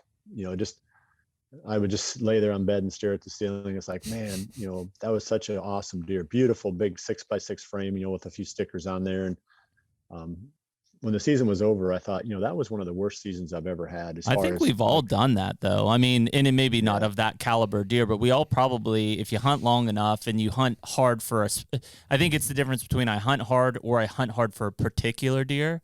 Those are the ones that, again, to your point, and I hate it, I have stayed up at night thinking like, what did I do? Mine was a 180+ inch deer in Kansas that I drilled directly into the shoulder joint and got 0 penetration and just like 22 yards, just blew the shot, you know, just blew it. No, and it sucks. But, you know, if the pressure or the intensity of the pursuit or whatever you want to call it takes away from the joy of hunting, Yep. then we crossed a line.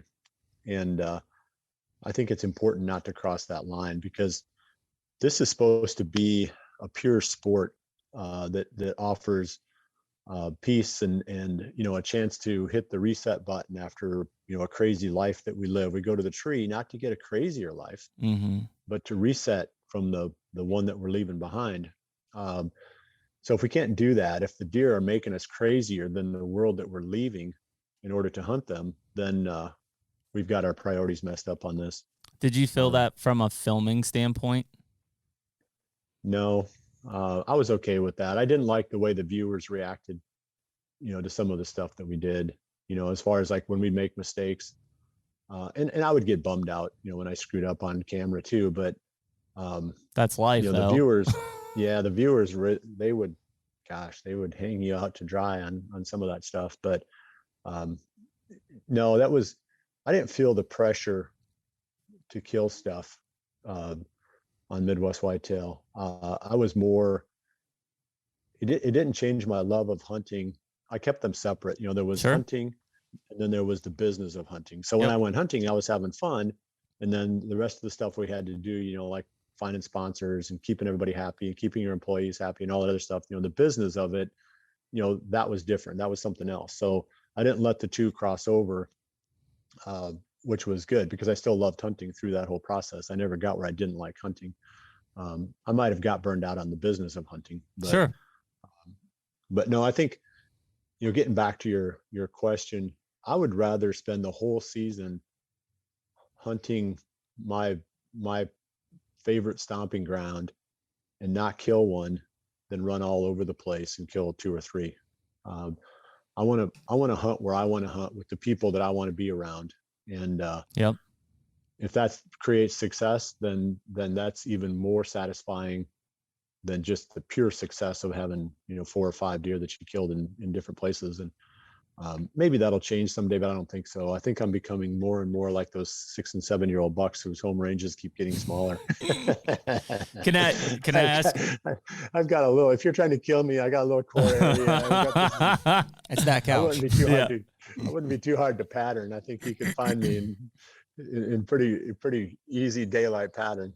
Well, let me ask you this on a personal question, because this I know we asked this when we started prior to the podcast, and this is kind of the way I hunt too. Is I've been out once, but it's been with my kids hunting, and frankly, it's been a super warm October. And I know you're very particular on hunt when it makes sense to hunt. We talked about front maybe coming through now and tomorrow being that day, but do you get antsy? Because based on what you're saying here, you really enjoy being in those stomping grounds in those places. Do you get antsy to hunt even though it might not be the right time? Well, I spent the last couple of weeks fishing, Yep. just kind of winding down the trout season and still being outdoors, enjoying October. Because you're in a driftless area, right? Yeah. I mean, it's, there's trout to chase, and, everybody's got other things they can do outdoors too, Mm-hmm. And there's nothing wrong with going out hunting. You just don't want to do it in your better spots. Got it. Maybe you've got an area where you can take a couple does out, whatever.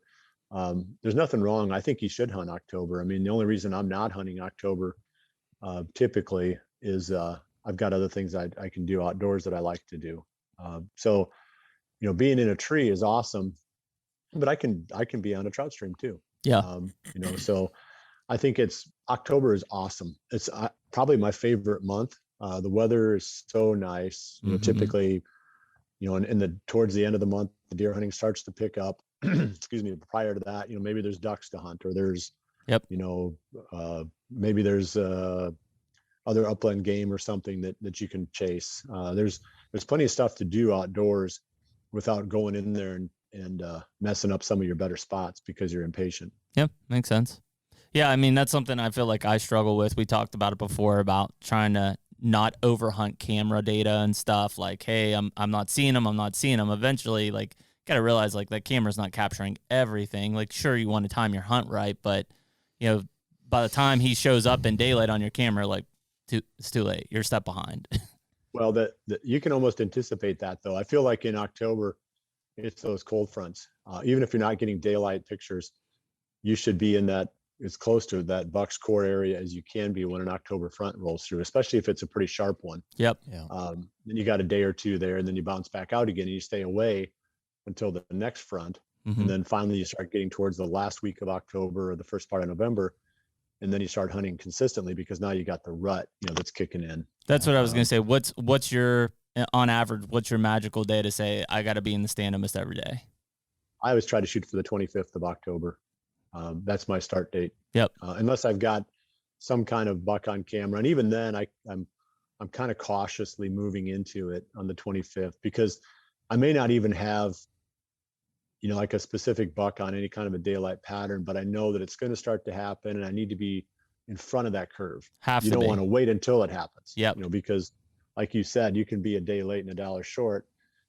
You want to be there when that first doe in his area comes into estrus. Yep.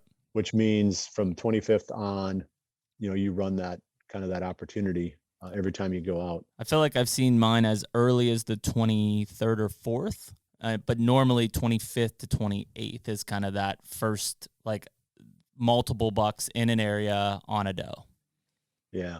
Yeah. And I think it makes sense then. You don't have to feel like, well, I'm ruining my hunting spots. Mm-hmm. You might come into it cautiously, you don't just dive in on top of your best spot where the impact is the highest. Yep. You kind of work your way into it. I always feel like the 7th to the 12th, 5th to the 12th, 13th, that's when you need to be in your best stands. That's when you need to have all your ducks in a row. You need to have enough, of feet on the ground, sort of a thumb to the wind, you can kind of feel how things are going. That's why you need to hunt, some prior to then, because you got to get a sense of, where are they, how are the deer moving, what's going on. I got my stands in the right spots. Am I getting in and out of there clean? You need to have stuff kind of tweaked in so that when the best part of the rut comes, you're not then trying to play catch up. Yep.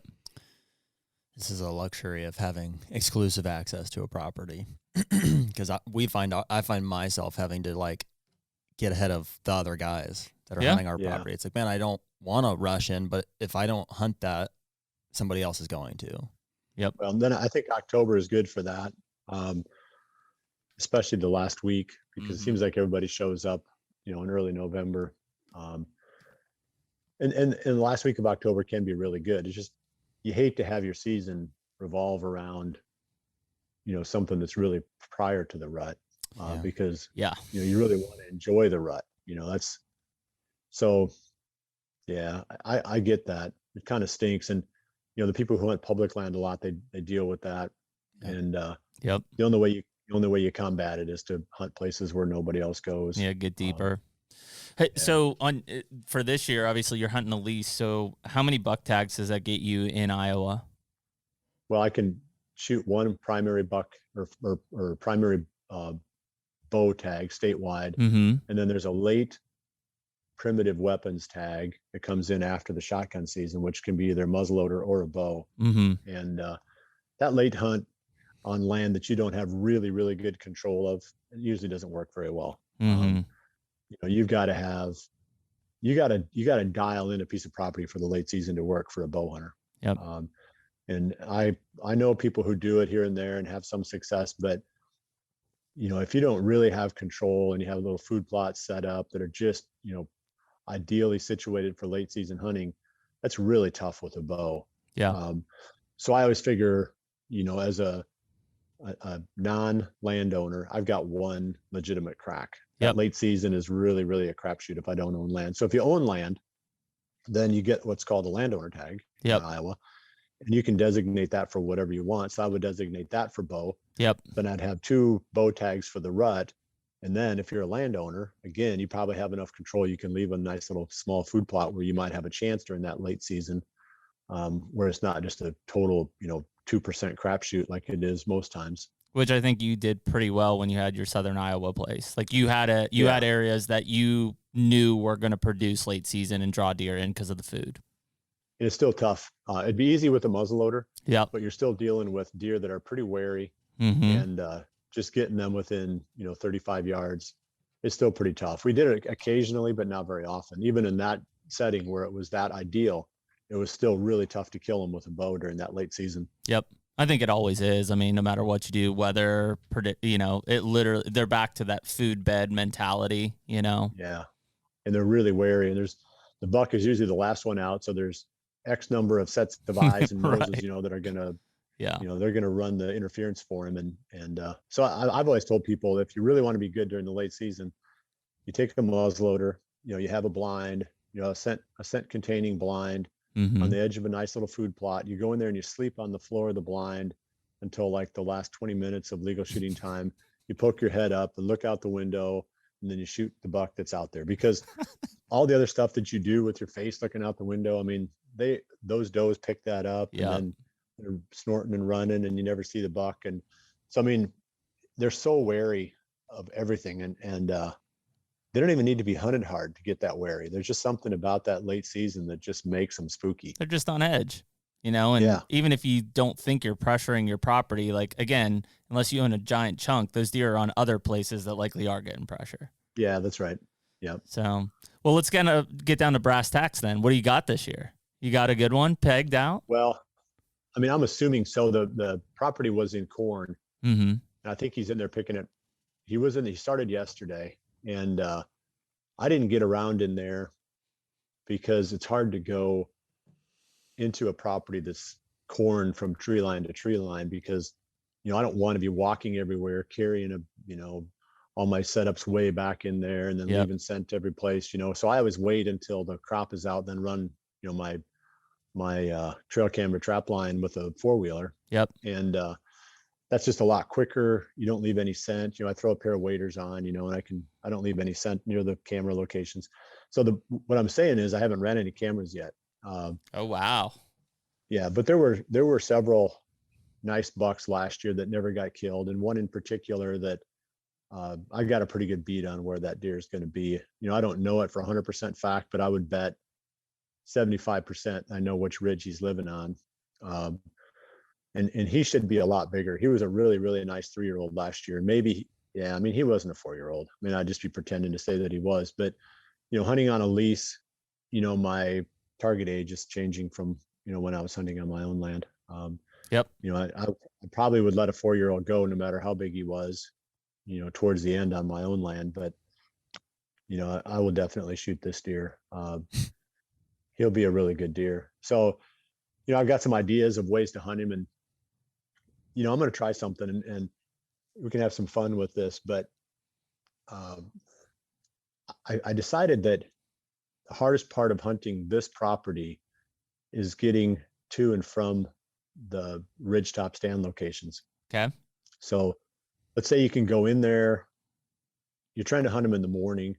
I don't have top access from the fields above. And even then, if you're coming in across fields, you're bumping, to get to a ridge, you're still bumping deer, Yep. So they bed on these ridges, on my particular piece, the food is in the bottom, and then they go up onto the ridges. Well, if you're trying to go in there in the morning to get ahead of them, you're going to be bumping them all the way in.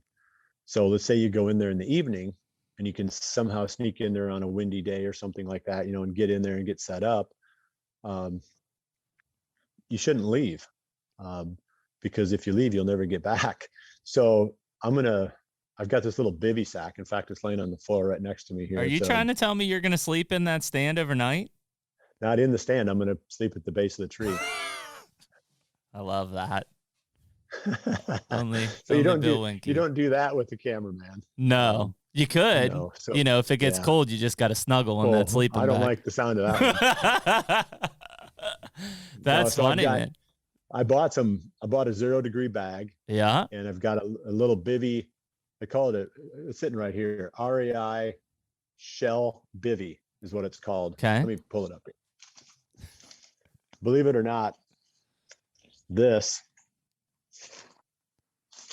is going to be what my sleeping bag goes into at the base of the tree. So I'm going to have a little blow up air mattress to keep, some insulation from the ground. I'm going to climb down at the end of legal shooting time, slide into my little sleeping bag down at the base of the tree. Hopefully the deer don't, come up and paw me to death during the night. You probably need to just set up like consecutively until you kill it. Pam doesn't see you for weeks at a time. I think you do it until you cannot endure it any longer. So how are you going to get food and stuff in? Well, you have to take a little bit of food with you. Well, yeah. So you got to have something that will keep you warm, because that's the other thing I found is if you starve yourself during the fall, you just freeze. Yes. So you've got to have, food with some fat content, stuff like, beef jerky is a pretty decent source, even like salami and stuff like that, where you've got, a little bit of fat content to go along with some of the other, I mean, obviously you can't go wrong eating stuff like salami. Yep. I like that. Obviously. Yeah. So we'll talk in a month and see if you're out. See how that works. I've thought about that so many times. Did that access to in Kansas where we hunt in public land? Yeah. And it's not that you can't get in there. It's just such a hassle every time. It's like in a kayak, down the river, across a big field, 20-minute drive. Leave? Right. Leave? I've often thought that. Why leave? Mm-hmm. Yeah. So then the other option, and I looked at it and it was a little bit more expensive and I felt like maybe a little bit more intrusive, but you watch those rock climbing videos. That's what I was thinking you were going to do. Yeah. Those ledge beds or whatever they're called. Yep. I think Florida Ledge maybe is one of the manufacturers. I looked at them, but they're expensive. $1,000. Yep. They're like super expensive. And then there you're stuck out in the tree, and maybe that's better. I don't know. Like up off the ground at least. But then do you have to break that down before daylight so it's not so, You'd set it right above your stand. Yeah. You'd screw it right into the tree right above your stand. Then you'd climb out of it right back into your stand at, sometime in the early morning and take it apart and put it away. I mean, that has potential, but what if you just slept in a saddle? How about this, Bill? Just devil's advocate. I mean, a blind is a much more livable situation. Like, could you get a blind into a hunt? I realize it's not the same as hunting from a tree stand. Yeah, it's tough because your visibility is so limited in a blind. The Mhm. deer get on you too quick. Blinds work really good in open places, where you've got time to see the Yeah. deer coming, and then they're there. But what if you have a buck chasing a doe past your blind? Sure. And it's like you hear something, and because you can't have all your windows open, otherwise they're going to see you and Yep. smell you. Yep. So now you've got to react quick, and it's like, oh gosh, Not ideal. Well, and if you're on the No. top of the ridge, you should have. But you'd be warm at night. Yeah. Well, but you should have Yeah. fairly consistent winds too, that hopefully are, at least predictable. Well, what about just like in the tree? Like, it seems like it'd be pretty easy in addition to a safety line to strap yourself in and then do like a heater bodysuit or something. I don't know. Have you ever tried to sleep like sitting up? Yeah. That sounds really bad to me. I'd be no. In a car, I guess. I'd be just like laid out. I would just hang by my safety harness. I think you'd be miserable. I don't know. I fall out of bunk bed, so I'd be in the world of trouble, I believe. Yeah. It'd just be like hanging there in the middle of the morning. So here's the other thing I thought about, and Does played Pam with it a little approve bit of last this, year. Bill, first? What's that? Have you let Pam in on your journey? Yeah, here? no, she laughs at me because I don't know what she thinks. Well, just Probably make sure thinks you I'm drop her a insane. pin, so if you don't come back, like we can go find you. Yeah, this is going to be way less of an adventure. I just got back from British Columbia not too long ago, talking about being off the Yeah.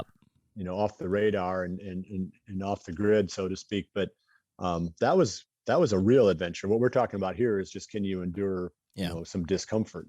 It's There's no smart real though. danger with this. I mean, What's that? think about how intrusive it is trying to come in and out Yeah, of a stand. yeah. So the question is, how much will they pick up on me when I'm laying there? I think Because there's going to be more than some you'd want. movement, not a lot, but some movement during the night on that ridge. Mm-hmm. You're banking on the fact that the deer are leaving the ridge to go to the food, and they're not coming back until the morning. So there's not going to be that many deer there during the night. Mm-hmm. So you're hoping at least that you're not educating a whole bunch of deer overnight. Yeah, but just like a ground blind, although you may not want to hunt out of it, if you set up a ground blind, within a couple You could. days, those deer don't care. They walk right by. Yeah, it. you could have a little hotel, literally. And I tried this. I was going to say last year, I tried it with a couple redneck blinds. I put them in spots that I thought could be like my little redneck hotel, where I wouldn't make it all the way back Sure. to my truck, But I would enough. shortstop. Yep. Yeah, I'd shortstop at these blinds, sleep in those blinds, and then go back up. Yep. But then you're still coming and going. And if it's really still conditions, and gosh, you're still bumping deer like crazy, because those blinds, unless you can, you could put the blinds out on the ridge, probably, if you can get access to it, Mm-hmm. and then just walk, 100 yards over and sleep in your blind, and then walk back and get in the tree. But, that seems like an awful lot of trouble, and I can just grab that little $100 sack. Yeah, no, I like that plan. How precise are you planning this? Is it just like, hey, October 25th, I'm starting, and I'll see you when I get done? I'm going to try it tonight at home. First in my backyard before I give you a final answer. I'm going to try it outside tonight. And if it's tolerable and makes any kind of sense at all, because, you also have to carry that stuff with you when you go in to set your stand up. So Yep. it's like, there's only so much crap you can carry. Are you going to do anything too, Bill, to mitigate, the longer you don't shower, like the more you're going to generate some kind of odor? Yeah. Well, I'm not going to shower, obviously. So it'll just have to be what it is. I don't anticipate, beating all the deer all the time. But It does think if sound you like an set it adventure. Yeah, it does sound it'll like be fun. It'll be something different. Have you done anything too, Bill, to train yourself for the cold? Well, I don't sleep with a lot of covers in the house, but Okay, no, I'm all not right. tough. I'm not. I sleep naked with the window open. I Well, hope that's not a no, problem. You just did wasn't that- British Columbia. So, I mean, Yeah, it was cold up there. yeah, I was going to say. But I froze too. It wasn't like I toughed it out. It was, I lost a bunch of weight just shivering. But I think it was Admiral Byrd, wasn't it? One of the guys that went to Yep. North or South Pole. Yep, it was. I read his story, and to condition himself, he would sleep with the windows open during the wintertime in his house, Mhm. so that he had to be in like these really super cold conditions all the time. Then he got toughened up. Well, Again, You'd be at this divorced. stage in my life, I'm just not as tough as I was. You'd also be divorced. Pam would leave. I got an you if you did- easy alternative is cold showers. Oh no. I'm not that, like I said, I'm not that tough. We'll see if it works. It's Come on, only gonna tough. work Come for on, that tough guy. 0-degree Well- bag. Bill, it's been 3 months since I've taken a hot shower. Yeah, I've been you're going crazy. ice cold. Is that right? That's right. Oh, you're insane. Exactly. I've been going for it. And I'll tell you what, I feel like I can handle the cold pretty well. Oh, I would rather just, Die. wear more clothes. Yeah. Yeah, sure. Well, I mean, it's not going to be like super cold. I think the one thing that would, Oh, it's going to be cold. well, yeah, but no, the one thing that In would be November, tough is it could be 30. at But if night. you're hunting and you get wet, yeah, he's then going to you wake have up to with sleep. frosty tips. that's going to be tough. Like if you get Well, I soaked think- to the bone, that's a tough one. I think what I'll do is just take the outerwear off and then just, sleep in my, my long handles Well, you- and stocking hat. You know, Bill, right? That like skin to skin is what generates heat. So like any time. No, I'm serious. Any. He's like, nice try, nice try. I didn't know you. this No, no, no, podcast was gonna- I'm Yeah. dead serious. never Everybody said that it I was tell gonna this go this to, direction. everybody that I'm talking to thinks that I'm joking. Like if you are wearing anything that inhibits your skin from touching your own skin is gonna make you less warm in a sleeping bag. 100%. Huh.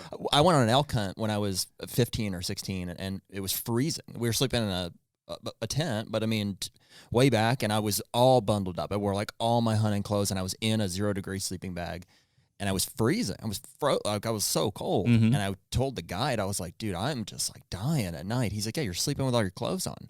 He's like, get naked and get in that sleeping bag. And I'll tell you what, I was toasty warm the rest of the time.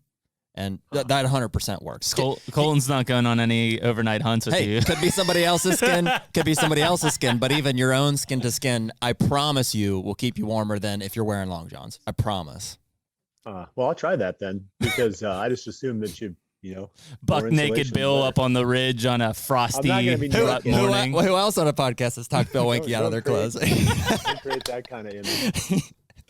Uh, I am serious. That's a legitimate piece of advice. I was just gonna say bring a buddy heater, but like apparently that's too much. Oh, or yeah, you should freaking hand warmers, Yep. like inside your thighs, anywhere you've got major arteries running through your body. That works too. Tape them up. Huh. Yeah. Well, You've spent way too much time thinking about this, Jared. he's got it planned out. Hey. We Yeah. have had this discussion of Kansas plenty of times because it's just a long in and out. Yeah. I have thought about how many times have you guys thought about like, man, if I could just get a silent helicopter or a drone or something to fly me in and drop tunnel. me right here or a zip line. Yeah, we thought something. we were zip A tunnel. lining. Yeah, that was the can I Yeah. just See, Bill was zip going line this underground. thing? I was in the air.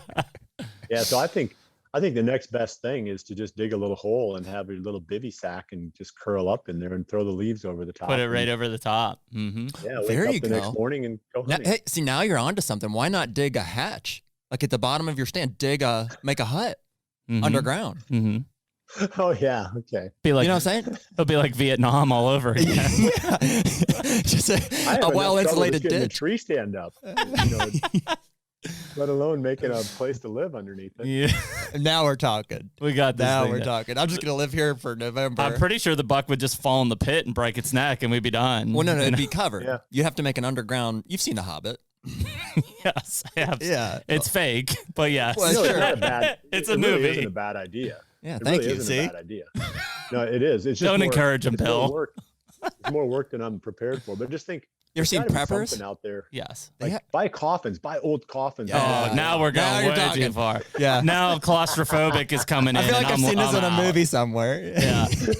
I like open it up and like full draw. I rainbow will tell style. you what though, if you found the rut spot and you're like every year I'm gonna kill a buck here, wouldn't it? And you had the funds to do it, wouldn't you consider buying like a prepper den and burying it? Well, you and don't then even need that. I mean, there's got to be lots of different stuff you could buy to bury in Yeah. there. Well, I mean, literally, even if you you just would had a need to- hole and hatch and you put your tent or your ground blind or whatever, like you just need to be you ever see Lost? not visible. Yeah. That's what we're talking about. Something like that. But I don't need to build a capsule. I just need to build, like, have an area that I'm not visible from the above ground. Have you, I do like this. I Little- like the way this is going. yeah. Mhm. This, Yeah. this sounds better than sleeping in a bivvy at the bottom of your stand. Well, Well, you still be in the bivvy. That's what just, I'm you know, saying. Stay in the Yeah, just get a bivvy, little but den. just under A little bear den. You dig a little bear den at the base of the 100%. tree. Yeah, because I mean, ultimately, anything that sits at the base of the tree at night, even though we think it's disturbance. Like, yeah, I mean, a buck comes through and he's like, "Whoa, And wait it's a not minute," as comfortable either. You want to be comfortable. And if you're bow hunting, like you should be pretty damn close to the line of walking that these deer are coming through. You know, so You're I mean, just hoping that they're not there at night. That's what you're hoping. yeah, you're hoping that they're not moving through, which frankly, I mean, if you've got scrapes around you, like there's a good chance they're passing through at some point. Or if you're close to doe bedding, they're cruising the edges of that. So if you're in a divot in that same bivvy, you know, maybe or maybe not, you're pulling something over top. I think if you pulled something over top, it'd keep you warmer. But ultimately, you don't have to. It could be open. It's just a divot. I think you'd want to have enough space so that it felt like a tent. You're like, at night, it'd be like a backcountry hunt. I got back. Okay, I've got my little battery-powered hot plate. I can do coffee. I can make oatmeal. I got Wilson, my volleyball. It's like everything's good. It's covered on top. Exactly. Yeah. I like this a lot. No, you're on the right track, Jared. I really do believe it. It is bizarre and crazy as what we found. This is what it takes. Yeah. You know, you can't educate deer, right? So when do we educate them most? It's when we're coming and going. Exactly. Yeah. So what if you don't ever leave? Mm-hmm. By November 15th, Bill's talking to his bow. He's like, listen, we're going to make it through this. That's too funny. But hey, I mean, sometimes this is what it takes. I think the hardest part of the whole deal would be getting your capsule buried without totally disturbing the area. I just need enough of a ditch that I can sit my bivvy in, that Bill's sleeping in, and that I'm out of line of sight from ground level. Like they literally. I'm all the way down. Like you're building a capsule. I'm trying to figure out how to run electricity. See, we're not doing that. You're not. You're so tornado. You can do that sheltering during the off season, Jared. Yeah. Right. You don't have to do it on October 25th. Mm-hmm. Yeah. Well, but still, it's going to have some disturbance. No, not if you do it in May. Yeah. Maybe not. No, deer don't care. Yeah, You do it in May and you bury. What would you bury? Like, what scale? Coffin. What scale are you thinking? You're thinking coffin? I'm thinking tent. I'm thinking tent size. Do you want to be able to sit up in the thing? And, what about like a tornado shelter? Right. Exactly. That's what I'm talking about. It better be a hell of a good rut spot. I'm sure they sell them. If you go to a prepper website or something, I bet they sell single man underground. It's called a coffin. See what you can like find. a little bear den where the little hatch opens up and you slide in. That's a great name for it. Did we just start a new business? The bear den. It'd be a pretty select audience of potential buyers, I think. Yes. Yeah, I think the prepper thing, that's expensive. Now, if you dug a little divot and you put your stuff in there. I hear what you're saying. Get you out of line of sight. That would be what you need for right now. Better than nothing. That'd be perfect. Although I'm not too I know the expense is really tough, but the climbing wall beds, hanging that above the stand, I love that. Yeah. Okay. Yeah. That's got potential too. I haven't really decided. I'm going to try the cheap route first, and then if this doesn't work, I'm going to try that next year. That I mean, I love being able to just get out and get right into the stand and never touch the ground and be always above the deer. Like I think that's clutch. Yeah, that's a great. You might. I agree with that. I think that's the best solution. It's expensive though. It's just more expensive. I just didn't want to spend $1,000 or whatever to get one. Even better would be if you'd have to have the right tree for it, but a tree house. The house would be way above. Yeah, but you want to be portable a little bit. That's what I would want to be portable. Yeah. So if I had to move to a different tree, like I could bring my entire setup over. Sure. There's got to be like an Amazon Choice rock climbers bed. Oh yeah. That's like dirt cheap. That's not $1,000. Looked. No. Really? No. So you want to hang 20 feet off the ground in like the cheapest. Well, I mean, not the cheapest, but like here before. No, there's nothing really under about $600 and some dollars, and then if you get a fly to go over it, you're looking at roughly $1,000. Yeah, that's too much. To get one of those things. That's too much. Here, before we end this thing, I really want to know what Bill thinks of this deer. I'm just very curious. I really enjoyed that conversation though. Here's the deal with this deer. I want your opinion because I know you've done a lot of cementum analysis and trying to just understand ages. Yeah, ages of these deer from different years. What's confusing to me about this deer is I had a bunch of pictures of him. I'd tell you what we could do, Colton. Just do a screen share with Bill. That's what he's doing. What do those two guys in the back do? I mean, this Oh, kind of Colton and Bryant? Colton's Are they- running the podcast for are us. they watching like YouTube videos the whole time or No. Yeah. They're texting their girlfriends? well, they're probably wondering that. like how crazy we are at this point, but Huh? Yeah, that looks old there. I mean, body wise. Wait, I can't see what he's seeing. He's looking at the Wait. the one in the field. Can I see what he's seeing? How do I do that? You know exactly what he's saying. Let's go to last year first. There's several pictures of last year, maybe 4 or 5. Are you looking at the feed that you sent me? Yep. He's looking at the one. I'm looking at this year's. Yep. Let's go to last year's. Bill is looking at. Okay, and so we've heard Bill's initial response. He said that looks big. Old. Okay, that looks old. So Bill, this deer, and so there's a chance here, not the same deer. Always a chance of that, but it's the exact same area where I would have expected to see this deer. I was like absolutely positive he was 2 last year. I saw him next to a bunch of other 2 years old and 3-year-olds, and I was like, yeah, that's definitely a 2-year-old, a world class, really nice 2-year-old. This deer showed up a couple days ago, 4 or 5 days ago, and my response was the same. That's a big buck. And then I realized who I think it is, and I'm just baffled because I was so sure that he was 2 last year, and he does not look 3 this year. Well, sometimes you'll get some really big-bodied 3-year-olds, but you have to be a little bit careful too, because if you're looking at them late season and they're run down, they're going to look different than these are both prior to these are both late October, early November type pictures. So that's the picture from last year. Yeah, he looks pretty young there. I mean, I wouldn't necessarily say 2, but 2 to 3. Yeah, 2 to 3. I was thinking he was 4 this year. Let's flip through. There's a couple pictures of him last year, if you can show those to Bill. Yeah. Okay. So on those pictures alone, what do you think? On the pictures from last year, what would you have guessed? 2 or 3 is what he said. 2 or 3. Yeah, 2 to 3. Yeah, I mean, until you actually see the deer on the hoof and see his body language and how long-legged he looks and all that stuff. I mean, it's really hard to age deer off trail camera pictures. Yep. My thought process this year, looking at that deer purely this year, was 4. Right. Sure. Yeah. Me too. Just this year, I'm like, man, that buck looks mature. He 4. could have been 3 last year and jumped, or he could be a really big-bodied 3. I had one of the biggest deer I ever had on our property was just a huge-bodied 2-year-old. I thought he was 3. And then he was a huge-bodied 3-year-old, and I thought he was 4. Which one was that, And Bill? That was a buck. We call him a G5 buck. Yep. Mm-hmm. Yeah, I know. Like yeah. a gross 190 4-year-old when I killed him, and I thought he was 5 because every year Oh, he had wow. a huge body. So he was 4 the year you killed, or you thought he was 4 the year? I Wow. thought he was 5, but he was actually 4. Interesting. Monster. Yeah, see, he would have kept jumping. But the reason I misjudged that deer was because he had such a big body through his whole life. You showed him a bunch of the pictures from this year too. So what do you think? Bill's telling you to kill that deer. Yeah, I mean, I think you gotta call him 4 years old. Well, he could be a big-bodied 3-year-old. He really could. I mean, You think you it's the gotta have same deer more- for sure? I'm pretty confident that he is. Well, then I would let you be the judge of that. 'Cause Okay. You spent more time studying it, but Yep. he's probably just a really big-bodied 3-year-old if you think he was 4, because they can do that. I can show you some pictures of that G5 buck when he was 3, and you'd swear he was 4 or 5.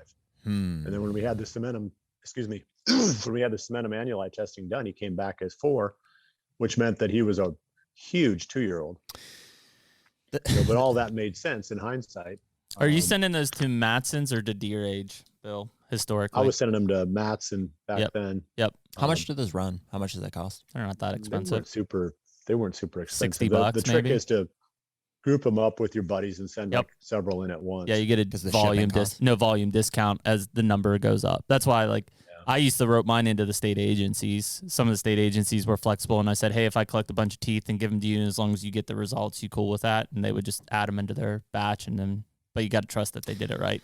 This deer really confused me because I was so confident that he was 2. And you know what, Bill? I saw him on the hoof last year. I passed him 20 yards. Goes you and me, right? You and I passed that deer last year. Is that the one in the Oak Flat? When you guys just went way below back the in? grassy knoll. It was early in the season. yeah. Remember saw that spike or whatever Yep. chasing that deer? Later on, that deer walked right underneath of us, and I said, "Yep, there's that 2-year-old."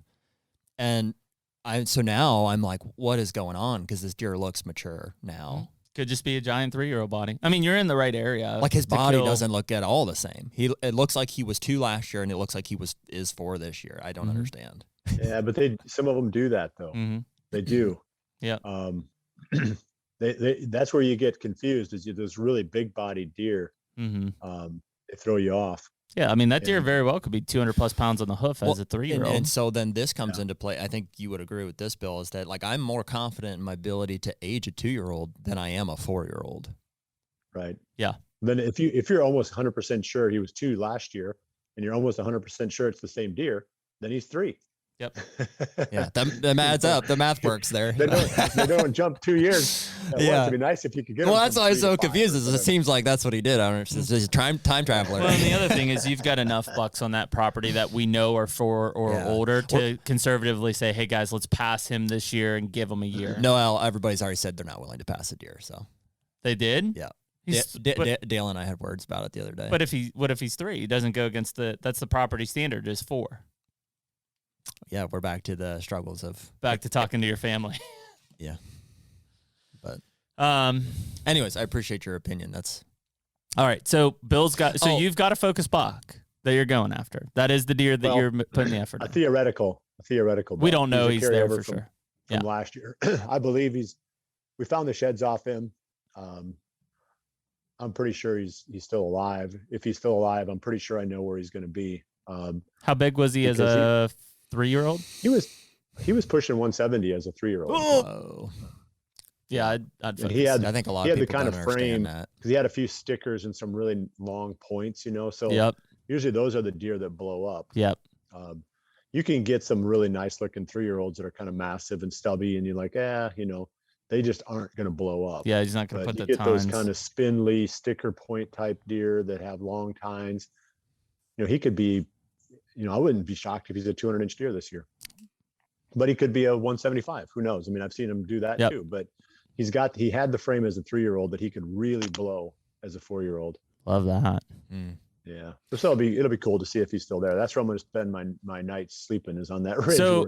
So I mean, we're at the 21st. We talked about a cold front coming through and potentially you starting to hunt tomorrow. No camera data. Do you just assume he's there and go for him?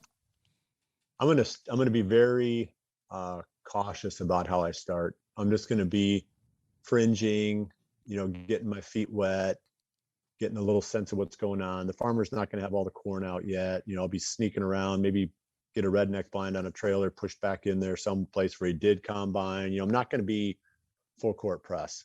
Okay. So no, I mean, if I get that deer, it's only gonna be because I fringed him, not because I went in after him. Makes sense. I guess the other point there that I wanted to use then is obviously people are listening to this. How else are they going to stay up to date with what you're doing? Seems like last time we talked about that, I had some master plan. But you did. I go. How's that going? Have you started recording? There's no master plan anymore. I've gotten where I really don't like having a cameraman. I wondered about that. Just feel free. Yeah, it's just, again, you're just going back to the sheer joy of going deer hunting without another agenda. Yep. Where, and nothing wrong with what we did at Midwest Whitetail. I felt like we really created a good service for people, but every day I was on the spot because I had to, had an ongoing story. I had to try to help, people figure out what to do each day themselves. There was always an agenda. Now I might just go, someplace that doesn't make any sense at all just because I want to sit there. Yep. Or maybe I'll go chisel plow on the neighbor's, corn stalk field because I don't feel like hunting today. I just don't feel like it. Mm-hmm. So there's a lot more of just the freedom of the simple joy of going hunting without another agenda. And I never disliked hunting, but like I said, I mean, that the business. Yeah. Every time you go someplace, from the time you leave your hunting shack or whatever until the time you come back, there's a camera on you and you're telling your story and you're trying to engage people and keep it interesting enough that your viewers are going to continue to support you and your sponsors. And it's like, then you end up feeling like, maybe the hunt isn't yours anymore. The hunt actually kind of belongs to somebody else. So the hunt is truly mine when there's no cameraman there. Not to say that I won't ever go back. Sure. Well, there's other ways to document it. I know we talked about audio potentially. Yeah. Obviously, Are you still writing? Yeah, and I can do that. I've just gotten spoiled now with not having to answer to anybody when I'm hunting. And so at the end of every day, if I write up a little short blog or something about what happened that day, I've got to find internet access somewhere. I've got to, we'll see. It's just, I'm not set up for it right now because the place that I hunt, there's not even any phone service, let alone internet. So as far as trying to get media uploaded on a consistent basis, it'd be really tough. Smoke signals, perhaps? I don't know. I mean, good. I could send them out. Yeah. So anyway, the answer to your question is I don't know. I don't believe I'm going to be documenting consistently my season. I kind of want to go under the radar for a while and then come back. Resurface. Okay, perfect. All right. Minor technical difficulties.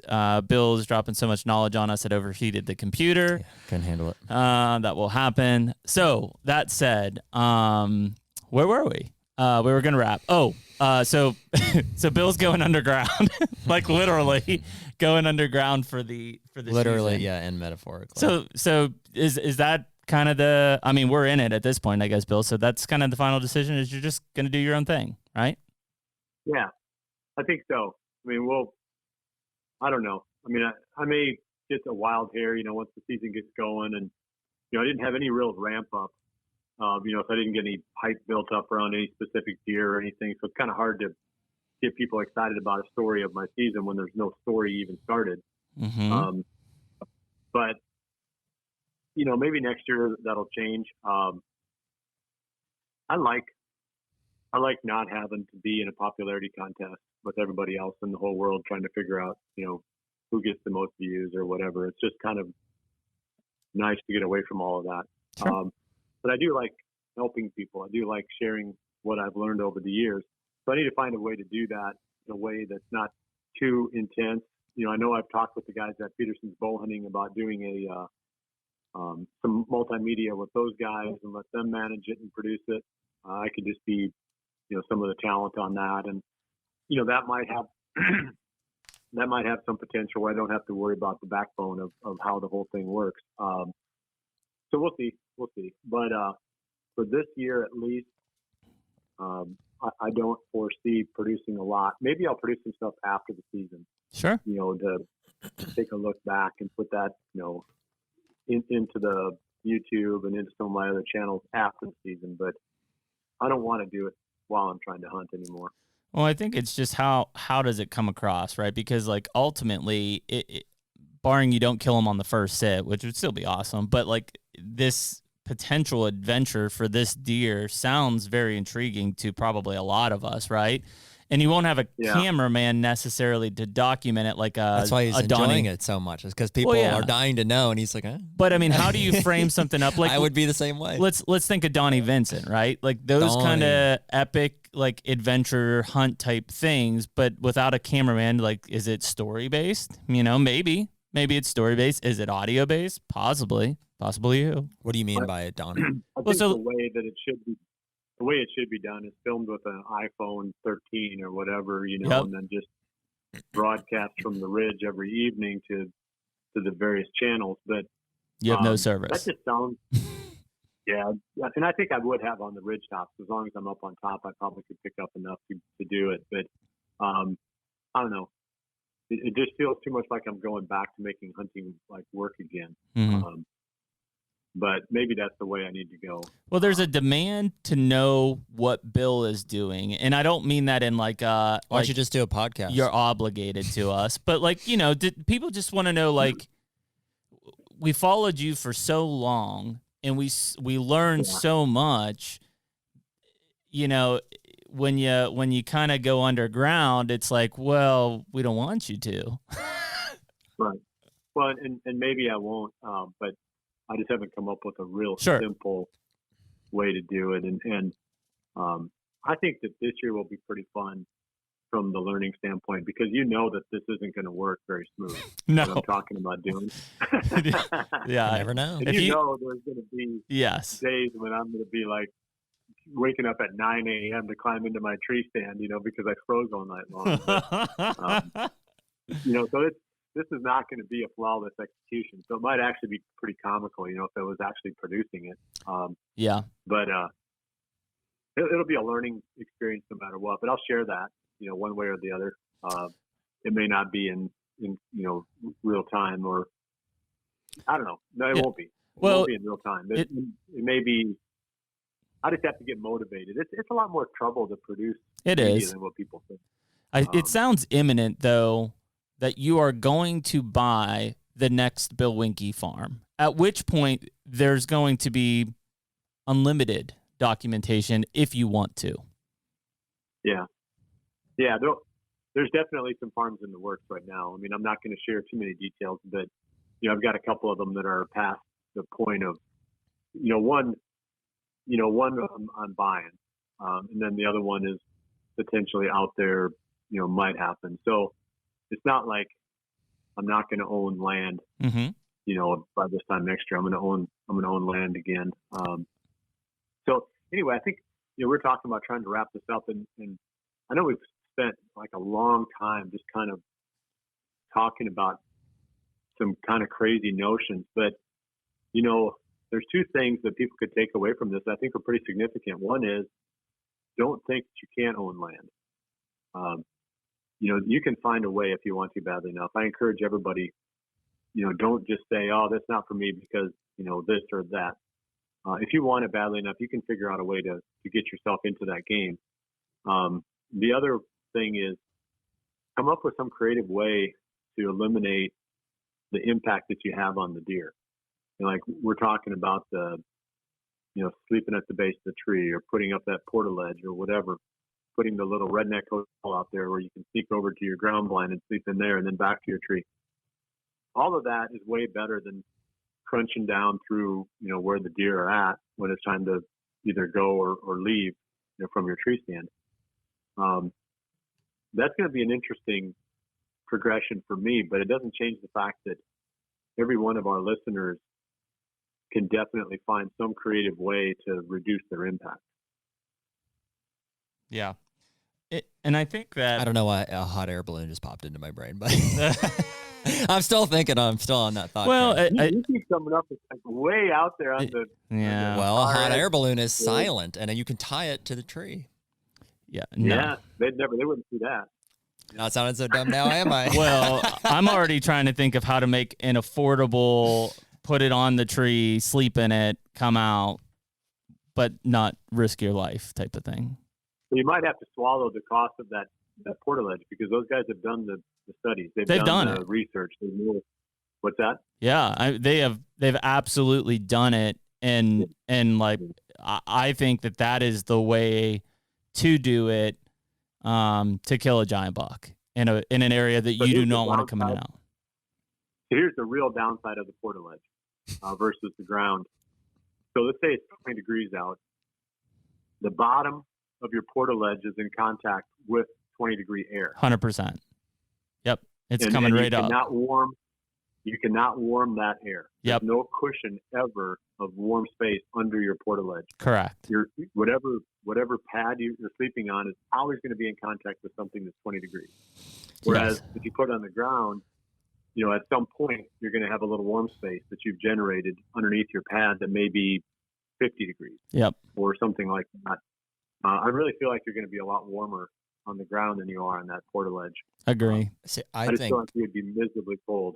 I think like you're tough enough. Like that'll be fine. I think it's the scent containment aspect. I don't think so. I think I remember sleeping on cots, and the air coming underneath my cot would freeze me out every time. Like it's even though it seems like you don't want to be in contact with the ground, the fact that your body is pushing heat against usually a warmer ground, is going to be even if you could figure that part out. Or think about the wind. If it's a windy night, that's a brutal night in the tree. I still think, despite all of that, if you could figure it out, if you could find a way to stay warm above ground, is still not going to be as, you're not going to contain your scent as well as if you were beneath the earth. I don't know. I don't like to have anything touch around the base of my tree. No, well, that's fine. I just don't. Anytime you're in the air, you're suspended. You're just like, any way the wind blows, it's like you're hunting. It's like you're in the stand. Well, yeah. Your solution is by far the best. You go underground. That's Jared. That's the best solution for sure. Mm-hmm. You have to, dig in a little vault and climb in there. At the it's end much of more leader involved, feeding time. obviously. I also want to be portable. Sure. I want to be able to bounce and move. And, Sure. and like, if for some reason he changes his behavior and I got to move 150 yards, I don't got to dig up my vault and move it. Yeah, there's your bivvy. Not much. It's going to get much more portable than. Yeah, I agree. This thing weighs like a pound. Yep. Well, I let's agree. let Bill learn. We'll let Bill learn the hard way, So, and then we'll. Here's the end of the day. Sweep in and reap the benefits. He's got to document something for us. Like, everybody's crying right now because Bill's saying he's not going to do anything. He doesn't. We have to see it. I got to see the setup. Just tell us about it. After I need to after you see kill it. a buck out of the spot and you've done the thing, just come back on I'll the take podcast pictures and of tell it. us about Yeah, it. take pictures of it. Sure. Yeah, I'll pictures. take pictures of it with my phone. I'll have it some documentation because it'll be too laughable Cool. not to. Either that or Pam's going to ask us to come out as part of the search team for him in 2 weeks. You've seen Survivor, man, the show? Yes. Yeah, I think a body cam, like on your facial expression, would be what I'd like to see the whole time. It's day 7 of the rut. Yeah, I'm so tired. I smell like tarsal I glands. ran out of my salami on day 1.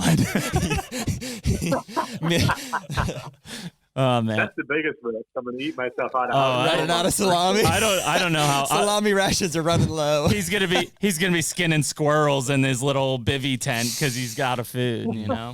This thing's gonna get intense fast. Well, listen, Bill, we appreciate it, man. I know it took some time and you got a lot of projects going on, but for everyone listening and speaking for me and Jared as well, like somehow, some way, keep us updated. Like I completely understand the freedom and almost envy it to a point because we're kind of in that stage where we're documenting a lot what we're doing. But just to know what you're doing, again, I kind of joke about it, but people miss you, man. Like we just followed you for so long and felt so part of what you did.